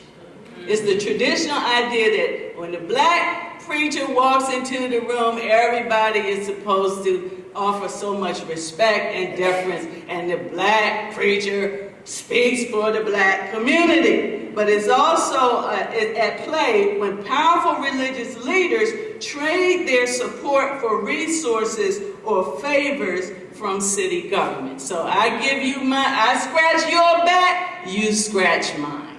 That's special access model. Second is community organizing model, which seeks to mobilize the poor by means of grassroots organizing through communities of faith to assert collective power, forcing the government to address priority issues identified in low-income communities. I call this hardball, playing hardball. Now, I could say some more about that, but we all have some idea when we say grassroots, it's a kind of gritty approach to the pursuit of social change. Third is a separatist or exilic model, which operates when the faithful refuse to engage in or are excluded from political participation. Their spiritual salvation will not be compromised for token political gains. I think the researcher had read my book, Saints in Exile, and so this notion of an exilic, this sort of separatist thing where you have a sense of the sacred, a strong sense of sacred and the profane in this kind of process, certain things that you will not bow, you will not do. And I think that was the one that I sort of got stuck labeled with. But anyway, that's one of the approaches. Collaborative negotiation emerges as key religious and political leaders engage in dialogue, build trust, come to understand one another's perspectives, and negotiate an operational agenda for cooperative action. And in the course of our project, we were able to convene 2 pastors' forums. We had them here at the School of Divinity, and those were wonderful opportunities to bring not only the pastors of the 7 churches, but we invited other pastors to come, and let's just talk about gentrification. What are we doing? What are some things that we can do differently? How can we come together and bring our minds and resources together to encourage one another in this thing called resilience? There's a 5th mode of engagement, and I would call it community development, a 5th model, where churches position themselves in urban neighborhoods as stakeholders whose political influence and economic impact are demonstrated via their ability to develop things like affordable housing, businesses, schools, and other community services. Now, I would like to suggest to you, as I close, that the trajectory, the present and the future trajectory of how Black congregations in Washington, D.C. and elsewhere engage the shifting urban population, the shifting urban landscape, has some continuity with the struggles of African Americans to express freedom of religion. And just bear with me for a moment so I can frame this argument. We have, as congregations at this moment, certain options. The freedom to retain a culturally specific denominational identity and membership. In other words, to say, this is the way, we're going to stay with this cultural identity, we're going to stay with our denominational identity, we're going to be who we are.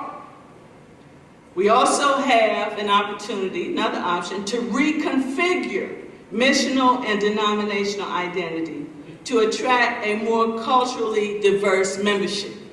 And so as the neighborhood changes, we are more open to inviting and adjusting what we do to be inclusive of people who are not our traditional constituencies. An option.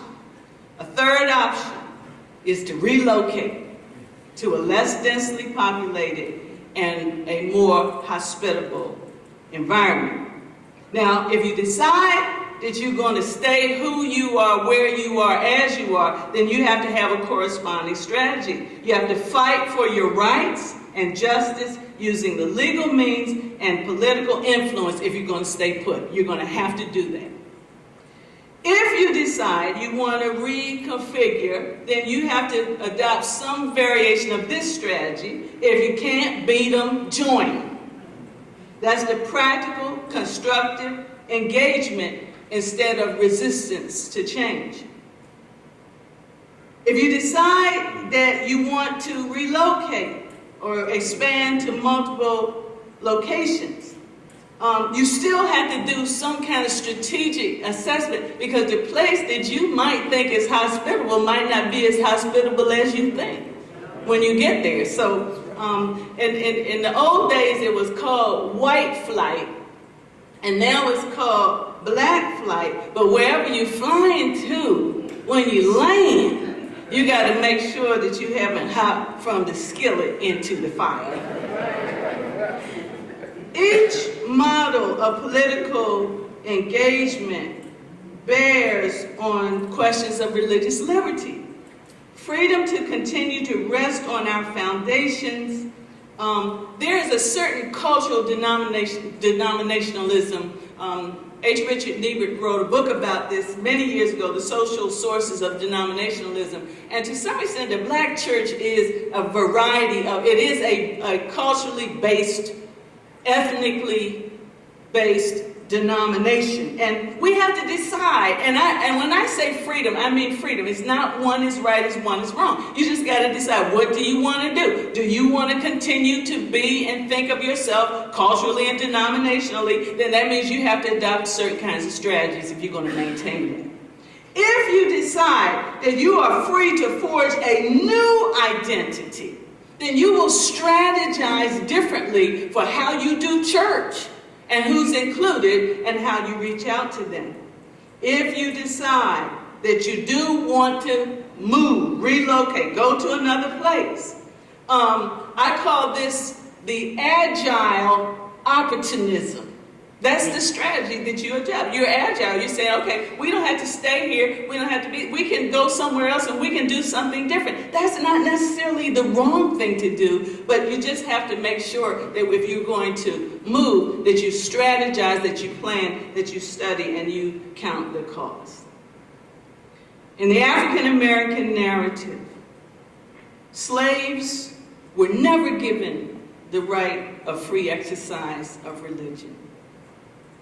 Thus, the emergence of the invisible institution as a place and a mode of secret worship became the order of the day in the slave states. In bondage, especially in the years following the Nat Turner Rebellion, African Americans were prohibited from assembling themselves publicly for worship, and even from preaching or teaching religious literacy.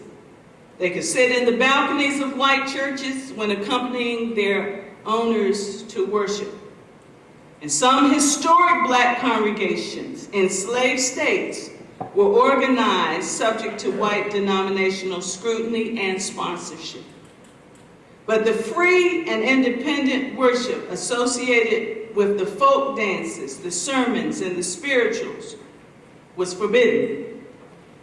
During slavery, the church fostered all three options: the preservation of the old practices, the old-time religion. They also fostered visioning and prayers for a different and a better future. But there was always the option, the agile, opportunistic option of escape.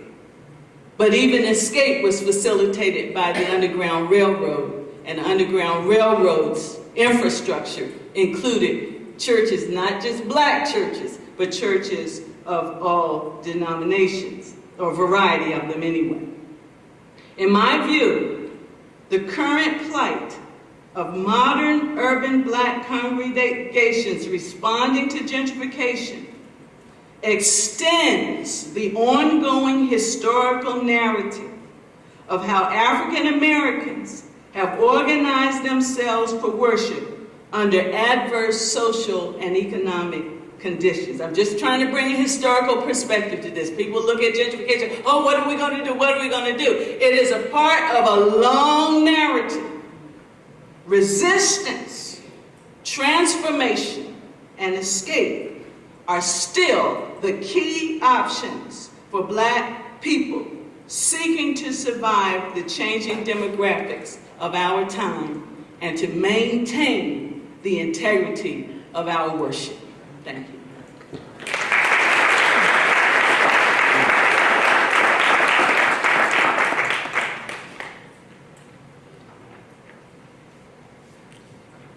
We have come full circle, and I get to do it again. And my focus this time is on what we're calling the gospel of inclusion. You will see a chapter in the resource guide that is in your packet, and so you will find it to be very fulsome. I'm not going to rehearse much of what is there, but I do want to offer some additional reflections. I want to also thank my research colleague, Sarah Farmer, who is a PhD candidate in the Graduate Division of Religion at Emory University. Our presentations today aptly demonstrate the questions and issues facing African American congregations today as being vast. With notable exceptions, Black churches have reached a recognizable public consensus on the indifference of the state apparatus when it comes to equal protection of the law for many things, whether we're talking about housing, employment, education, healthcare, the right to vote, the criminal justice system, the treatment of young Black women and men, and other quality of life indices.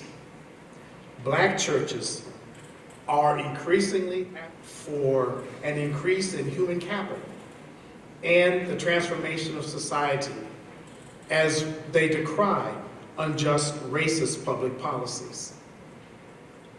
However, there is no recognizable consensus when it comes to asking this question: what inclusive practices will Black congregations hold themselves accountable to in the face of a host of theologically contested and expansive values ranging from family, gender, and sexual identity to culture, ethnicity, and social class? The response of many churches is anemic at best and undeniably ambivalent. Concern for the whole person is a part of the tradition of the Black church. And it is being sore tested now as congregations wrestle doctrinally with how and whether to extend unconditional love and acceptance to individuals who have been marginalized in the social order for reasons other than race. Tensions remain high when it comes to issues of sexual orientation and gender identity, to the moral and civic equality of LGBTQ persons, to marriage equality, to what I refer to as religious refugees. That is, many persons who love the church but have been hurt or denied a safe place in the household of faith. And I think all of us in our faith walks have met persons along the way. I can think of many relatives of my own who have experienced church hurt. And when the church hurts you, it is a hurt that is indeed very difficult to overcome.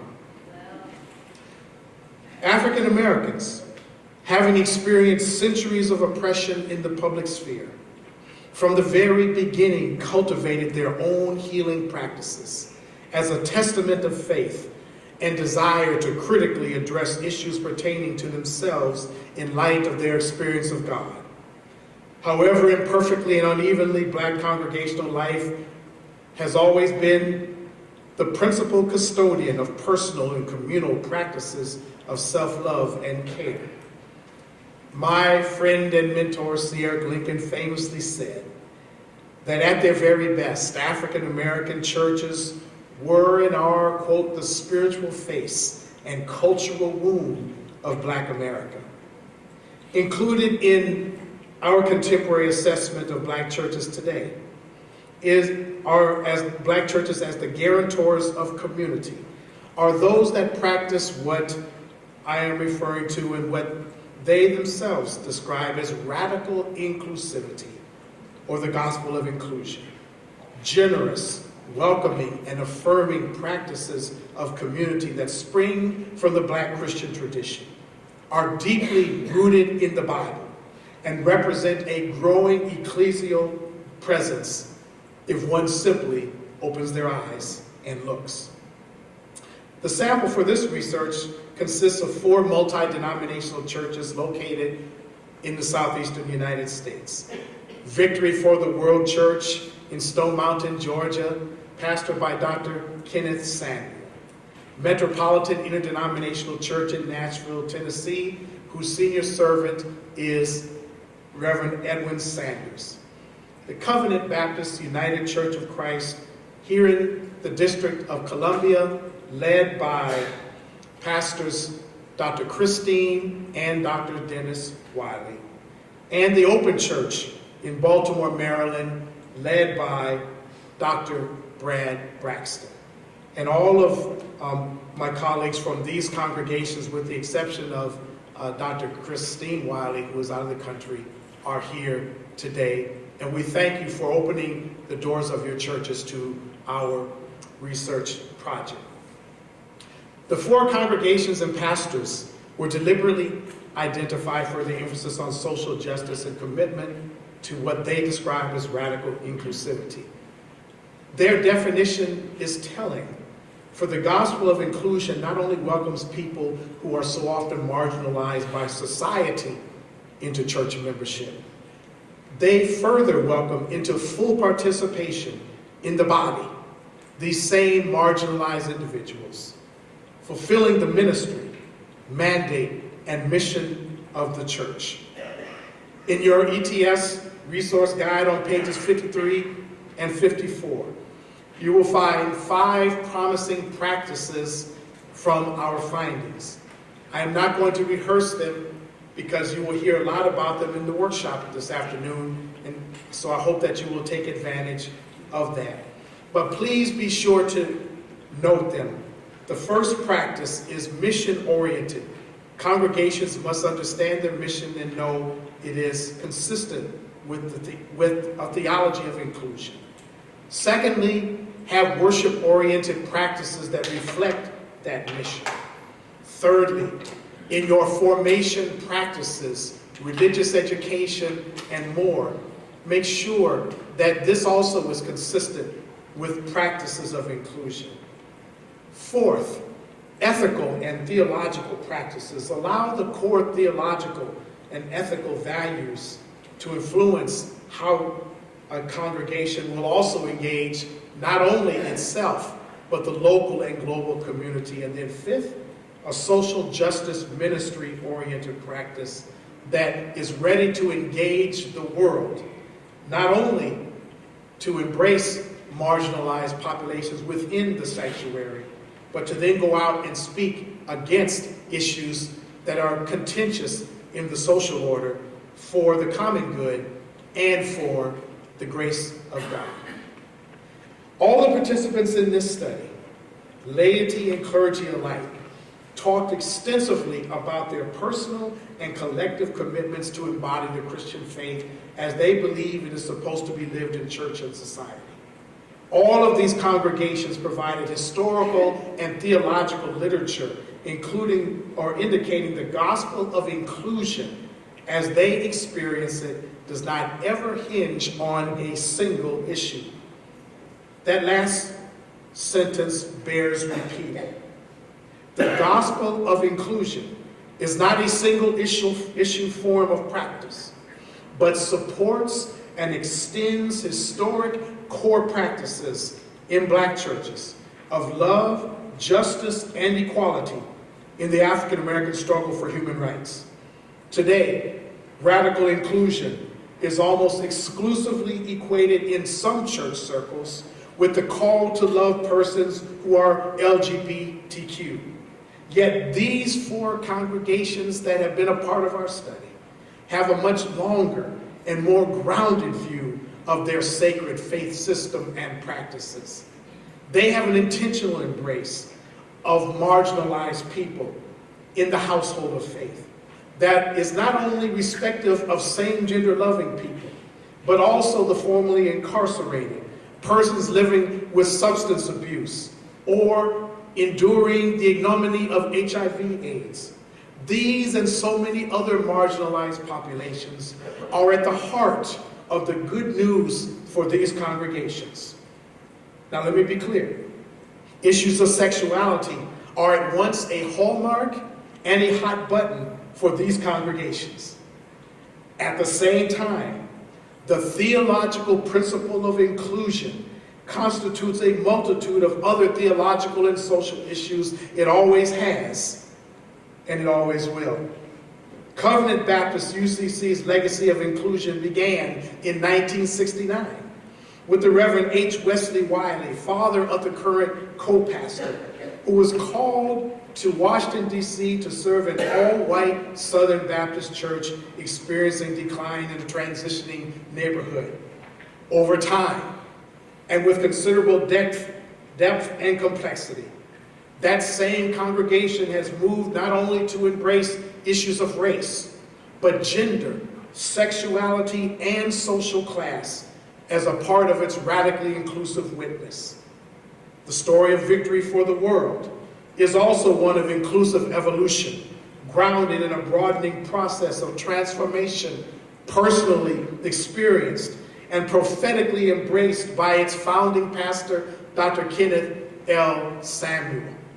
Senior Servant Edwin Sanders and Metropolitan have a core understanding of equality, person, and community in their phrase that they use throughout the years, inclusive of all and alienating to none, has led to, from their founding, a profound engagement of the prison industrial complex to today, taking on other contested, reconciling ministries. The Open Church, led by Dr. Brad Braxton, is the newest congregation in our study. It is only now in its 4th year of ministry. Radical inclusion for this nonconformist, non-denominational church has from its very beginnings meant an embrace of all of the above-named practices, a church that is multiracial, multicultural, gender diverse, sexually inclusive, and ecumenical, and they have extended their understanding of radical inclusivity to interfaith understandings. Moreover, such a broadening sense of agency is not exclusive to the Open Church, but is experienced as renewing and transforming in the ministry of all the churches we have reviewed. As these churches commit to practices of inclusion, their definitions of inclusivity only continue to deepen and expand. My last point is this. The gospel of inclusion, modeled by these churches, finds early efflorescence in the life of Jesus and in the 20th century ministry of the one whom this chapel is named after, Howard Thurman.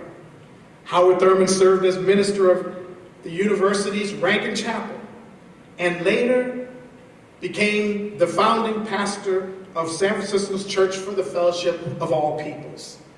We heard our keynote speaker refer to Dr. Thurman this morning.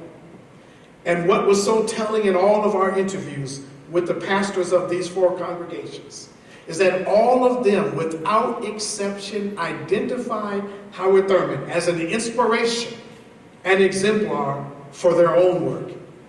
In many respects, we have yet, as congregations, often to catch up to Howard Thurman from 75 years ago. All of these pastors are acutely aware of the price to be paid for forging new pathways. Each has had to overcome their own prejudices, fears, and bigotries Perhaps they're overcoming them still. They have experienced the pain of ostracization and labeling. They can vividly recount to you the members lost with each new affirming commitment made as they transition from issues of race to gender to sexuality to social class. These several congregations are deeply committed to a gospel that helps build inclusive relationships and communities across our many differences. In the resource guide that you have in your packet, you will find how these churches and so many more share their promising practices of love, inclusion, and equality to encourage other churches to do the same. Ashe.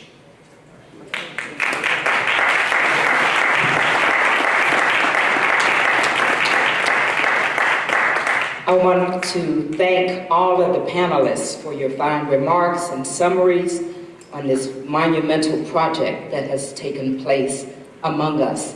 At this time, as the hour is drawing near, I still want to open up the floor for a couple questions, just so we can, for the entire body, to hear some responses to what we have heard. And please note that you all will be in workshops this afternoon, so you'll have an opportunity to engage the panelists in more detail with your specific questions on index cards. You can take those to your respective workshops. But for now, if we have one or two responses to what we have heard, I mean, the morning has been full, but I do want to just lift up a couple questions, and we'll have Reverend Sanders. Please stand. This is a question for my cousin. Always, when we identify each other, I always say same plantation somewhere along the way. But Dr. Sanders, I really would just love to hear you address further.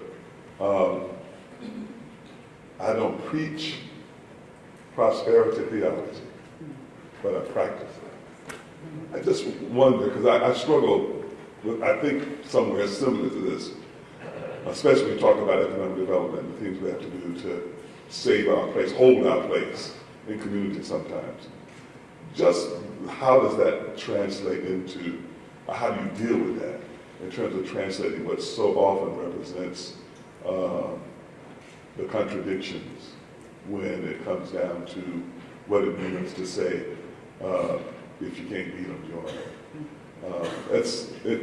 I'm asking it because it's something that I'm struggling with all the time. Because I think as you do the critique of what this represents as relates to gentrification, it's something that puts us in a very difficult place. Thank you for your question. The key discrepancy or disparity, I would say, that sets African Americans apart in our journey historically, our sojourn historically, I went all the way back to slavery times, is economic. That's the key disparity. Okay, we've got racism, we have Jim Crow, we have all that, but there's an undercurrent there of economic disparity. As we speak, I was in a meeting with some pastors a couple of weeks ago, sort of lamenting, what are we going to do? What are we going to do about this gentrification? And someone cited a fairly recent, a fresh statistic that right now the wealth disparity between the average African American family versus the white family is something like $274,000. Okay, so that is basically aftermath of the housing crisis of 2008. For most families, their key asset is their home, if they're homeowners. So if you lose that, you lose your assets. So there's an increase in the economic disparity between black families and white families. Gentrification just rubs that in your face, okay? When I say I don't preach the prosperity gospel, I practice it, I'm a pastor. You have to have money to do ministry. And your people or your human resources, your fiscal resources, if they give money, that's not your money, that's God's money. And if you have property then that is, and I mean, that's asset management is what you need to do. And unfortunately, well, let me put it into positive. I think the way forward is to educate our people about the acquisition and the use of wealth. See, the American dream says, I get rich and I got mine and who cares about you? That's the American dream. So the prosperity gospel says, lay your hands on the radio and send me your money. So that the bottom line of it is that it makes the preacher rich. I say I practice prosperity because that's in the Bible. Prosperity is a biblical principle, but I'm not just trying to build you out of what you have to make me rich. Whatever flows toward me is going to advance the kingdom of God. That's why we have wealth. And so when we don't have anything and we resent the fact that other people have more than we have, then I say one way to turn that situation around is to learn how to increase your financial literacy. That's the key strategy. And how do we educate ourselves about, we look at the other people who are pouring assets, resources, financial, otherwise, into our community. Instead of resenting that, let's take a page out of their book if we're going to stay here. Now, if you're going to leave, forget it. But if you're going to stay, I tell people all the time, if this neighborhood is going up, we're going up with it. So that's what I mean about practicing prosperity. Yes, there's a question here in the front and then two in the back. Come forward, please.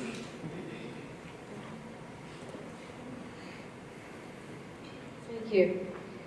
My question has to do with the Joseph concept, how we have emerged as a people out of Africa and are here really experiencing quite a bit of personal wealth as compared with many of our brothers and sisters on the continent.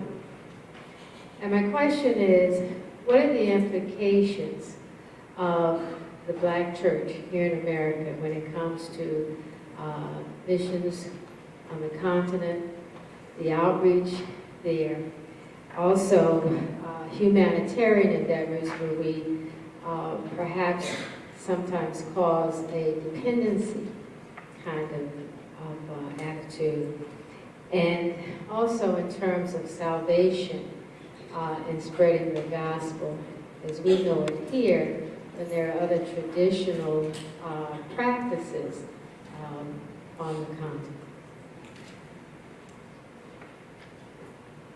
Was that a question directed at any one panelist or? I know it's a rather broad-based question. Specifically, I'm asking perhaps to Dr. Pollard in terms of economics and the gospel. And how do we reconcile our mission-based mandate with what we experience here, and also going across the waters onto the continent and spreading the gospel without being, without imposing, if you will. Two very quick responses to that. One is, at least in my travels across the continent, and some, I'm sure others of you will have your own views. It has very much been the case that when I have been invited to minister or to do workshops, sessions, whatever, spend weeks, months with churches, denominations, etc., almost without exception, I have been told that it is a rarity to have African Americans coming here and doing this kind of work. So there is already a limitation that has been built in historically in terms of the amount of engagement many of our individual congregations, but also our denominational traditions have done. So to the extent that we have been there, it has been typically very customary. Just a couple of weeks ago, the delegate from Liberia, the representative, U.S. representative from Liberia, met with the clergy here in Washington, D.C., the Wednesday Fellowship, Clergy Fellowship as they call it. And they spent the morning talking about the ravages of Ebola. That gathering of clergy, predominantly black, but also with white members as well, and Hispanic, have made a commitment to be engaged in the health and well-being of that community, and they have also made that commitment through economic pledges. So there are at least two ways that we can look at this. Traditional evangelism and missionizing, which has not borne great fruit, and then there are far more recent permutations on the theme that we can advance, where we understand, if I may use an old adage from the 1950s and 60s, unites us is thicker than the waters that divides us. And when we have this understanding that we owe something to this community of our origins in ways very similar that we owe to the communities of our origins here, then we take a very different take on the kinds of ministry we engage there. It is not patronage, it is not condescension, but it is absolutely understanding I am because we are. And it is also the recognition that inasmuch as we have done to the least, and when we take it with this kind of a sensibility, then I think there's a greater urgency for our sense of ministry. It also redefines how we understand churches of African descent in this country. And that's another issue that we don't have time to talk about, but even how we engage immigrant populations from the continent in our churches here is a troubling matter. I want to thank all the panelists for their research and in-depth study. My question is directed towards Dr. Gilbert. You talked a lot about the technology, and specifically the term technocratic, which can be to be disciplined enough to put away technology when it obscures the gospel. My question is, can you name such an obscurity to how technology can obscure the gospel? And in that case, what do you replace technology with? Being a student in the social media era, what do you replace that with? Thank you. That's an excellent question. And thank you for asking me to clarify a little bit more. Well, what I mean, let me take the last question first. And so when I teach students here, they are to preach from manuscripts.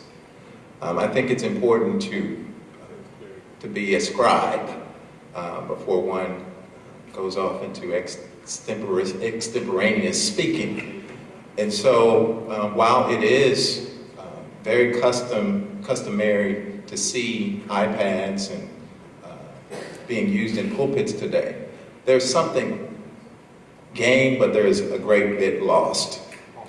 One does not have the versatility, if one does not have the versatility to move in both ways, I think the church suffers, particularly when you think about the intergenerational makeup of congregations. Some people just really want to see a Bible in your hand, and are disturbed when preachers walk around with their cell phones, just preaching from their cell phones.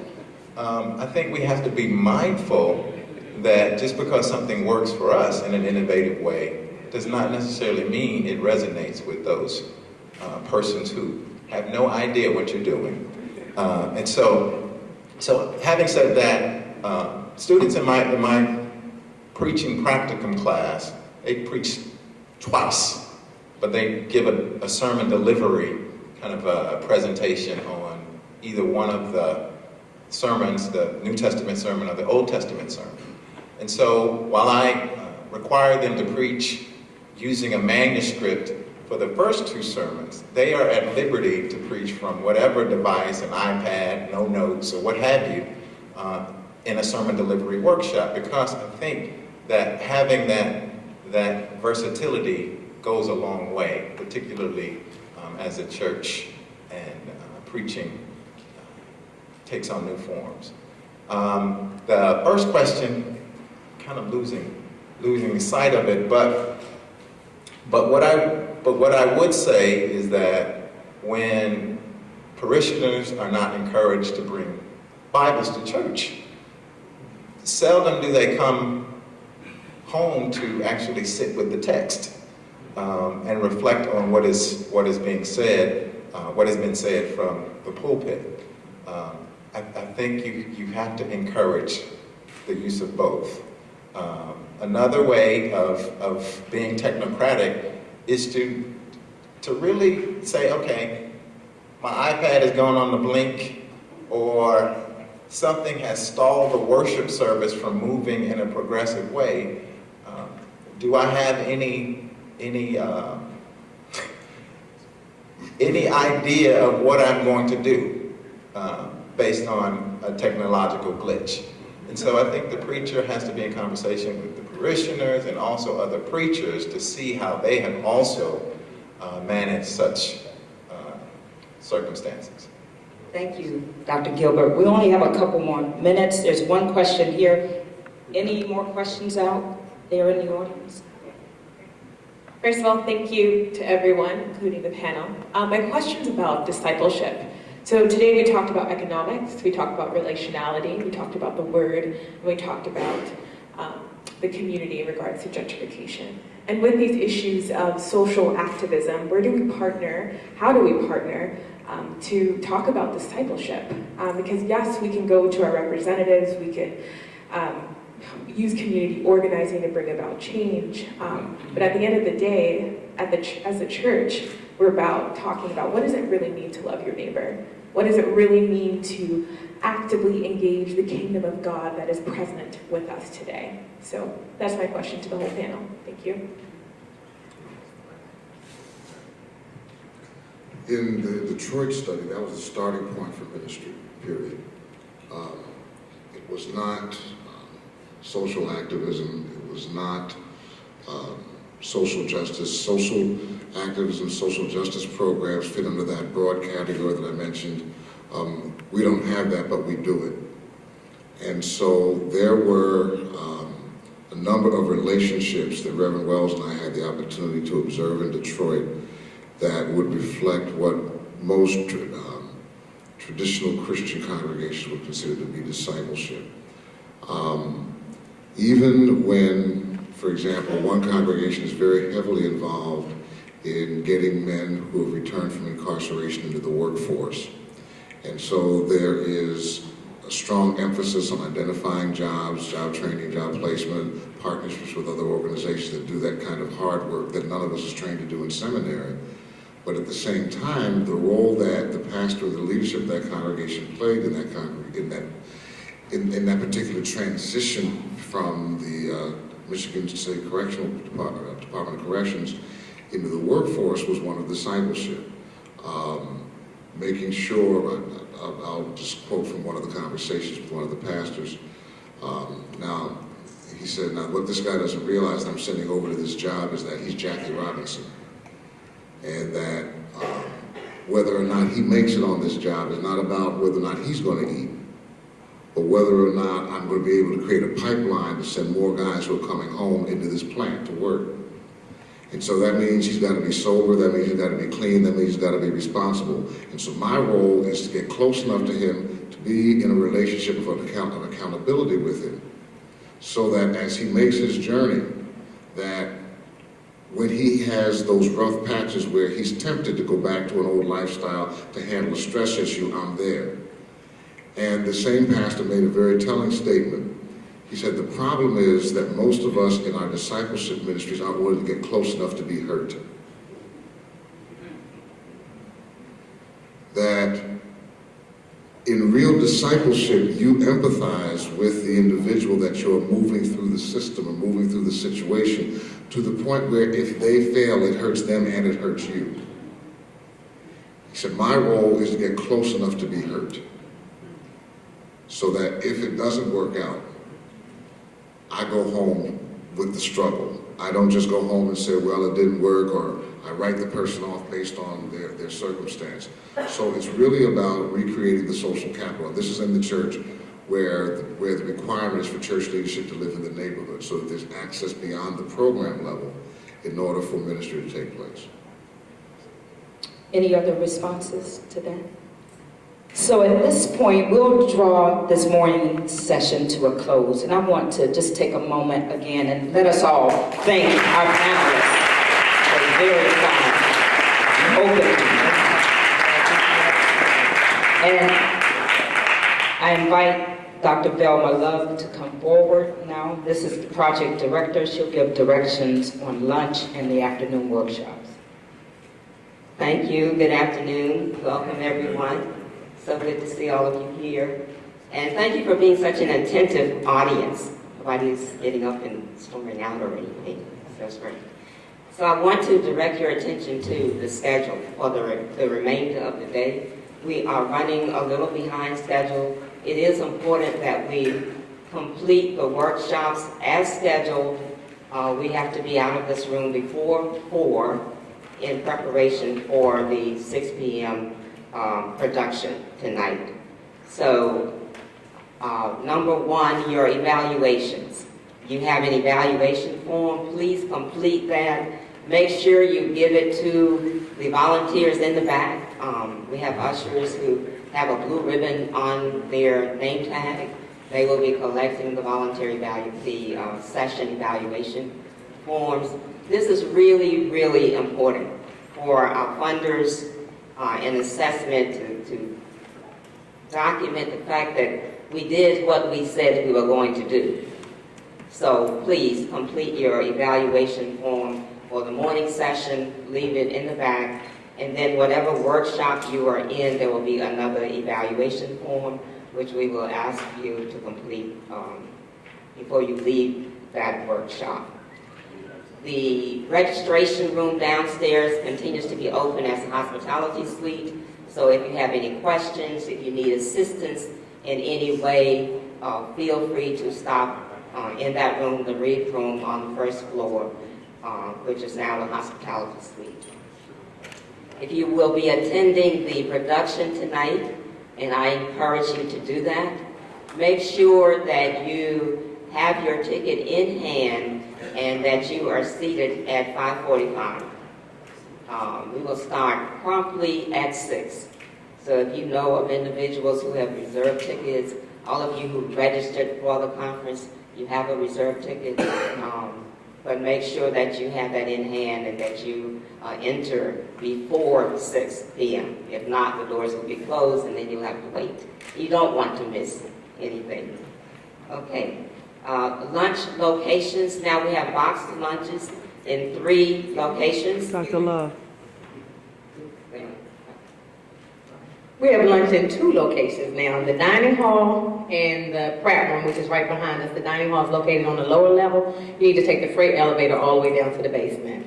If you are a vegan, the meals will be in the basement as well. So all vegans, if you need a vegan meal, it's in the basement. And the sandwich selections are turkey with cheese, chicken salad, and tuna salad. Thank you. Thank you. So one lunchroom is right next door, the Pratt room. If you have difficulty with stairs and the elevator, please just use the one on this level. The other will be downstairs.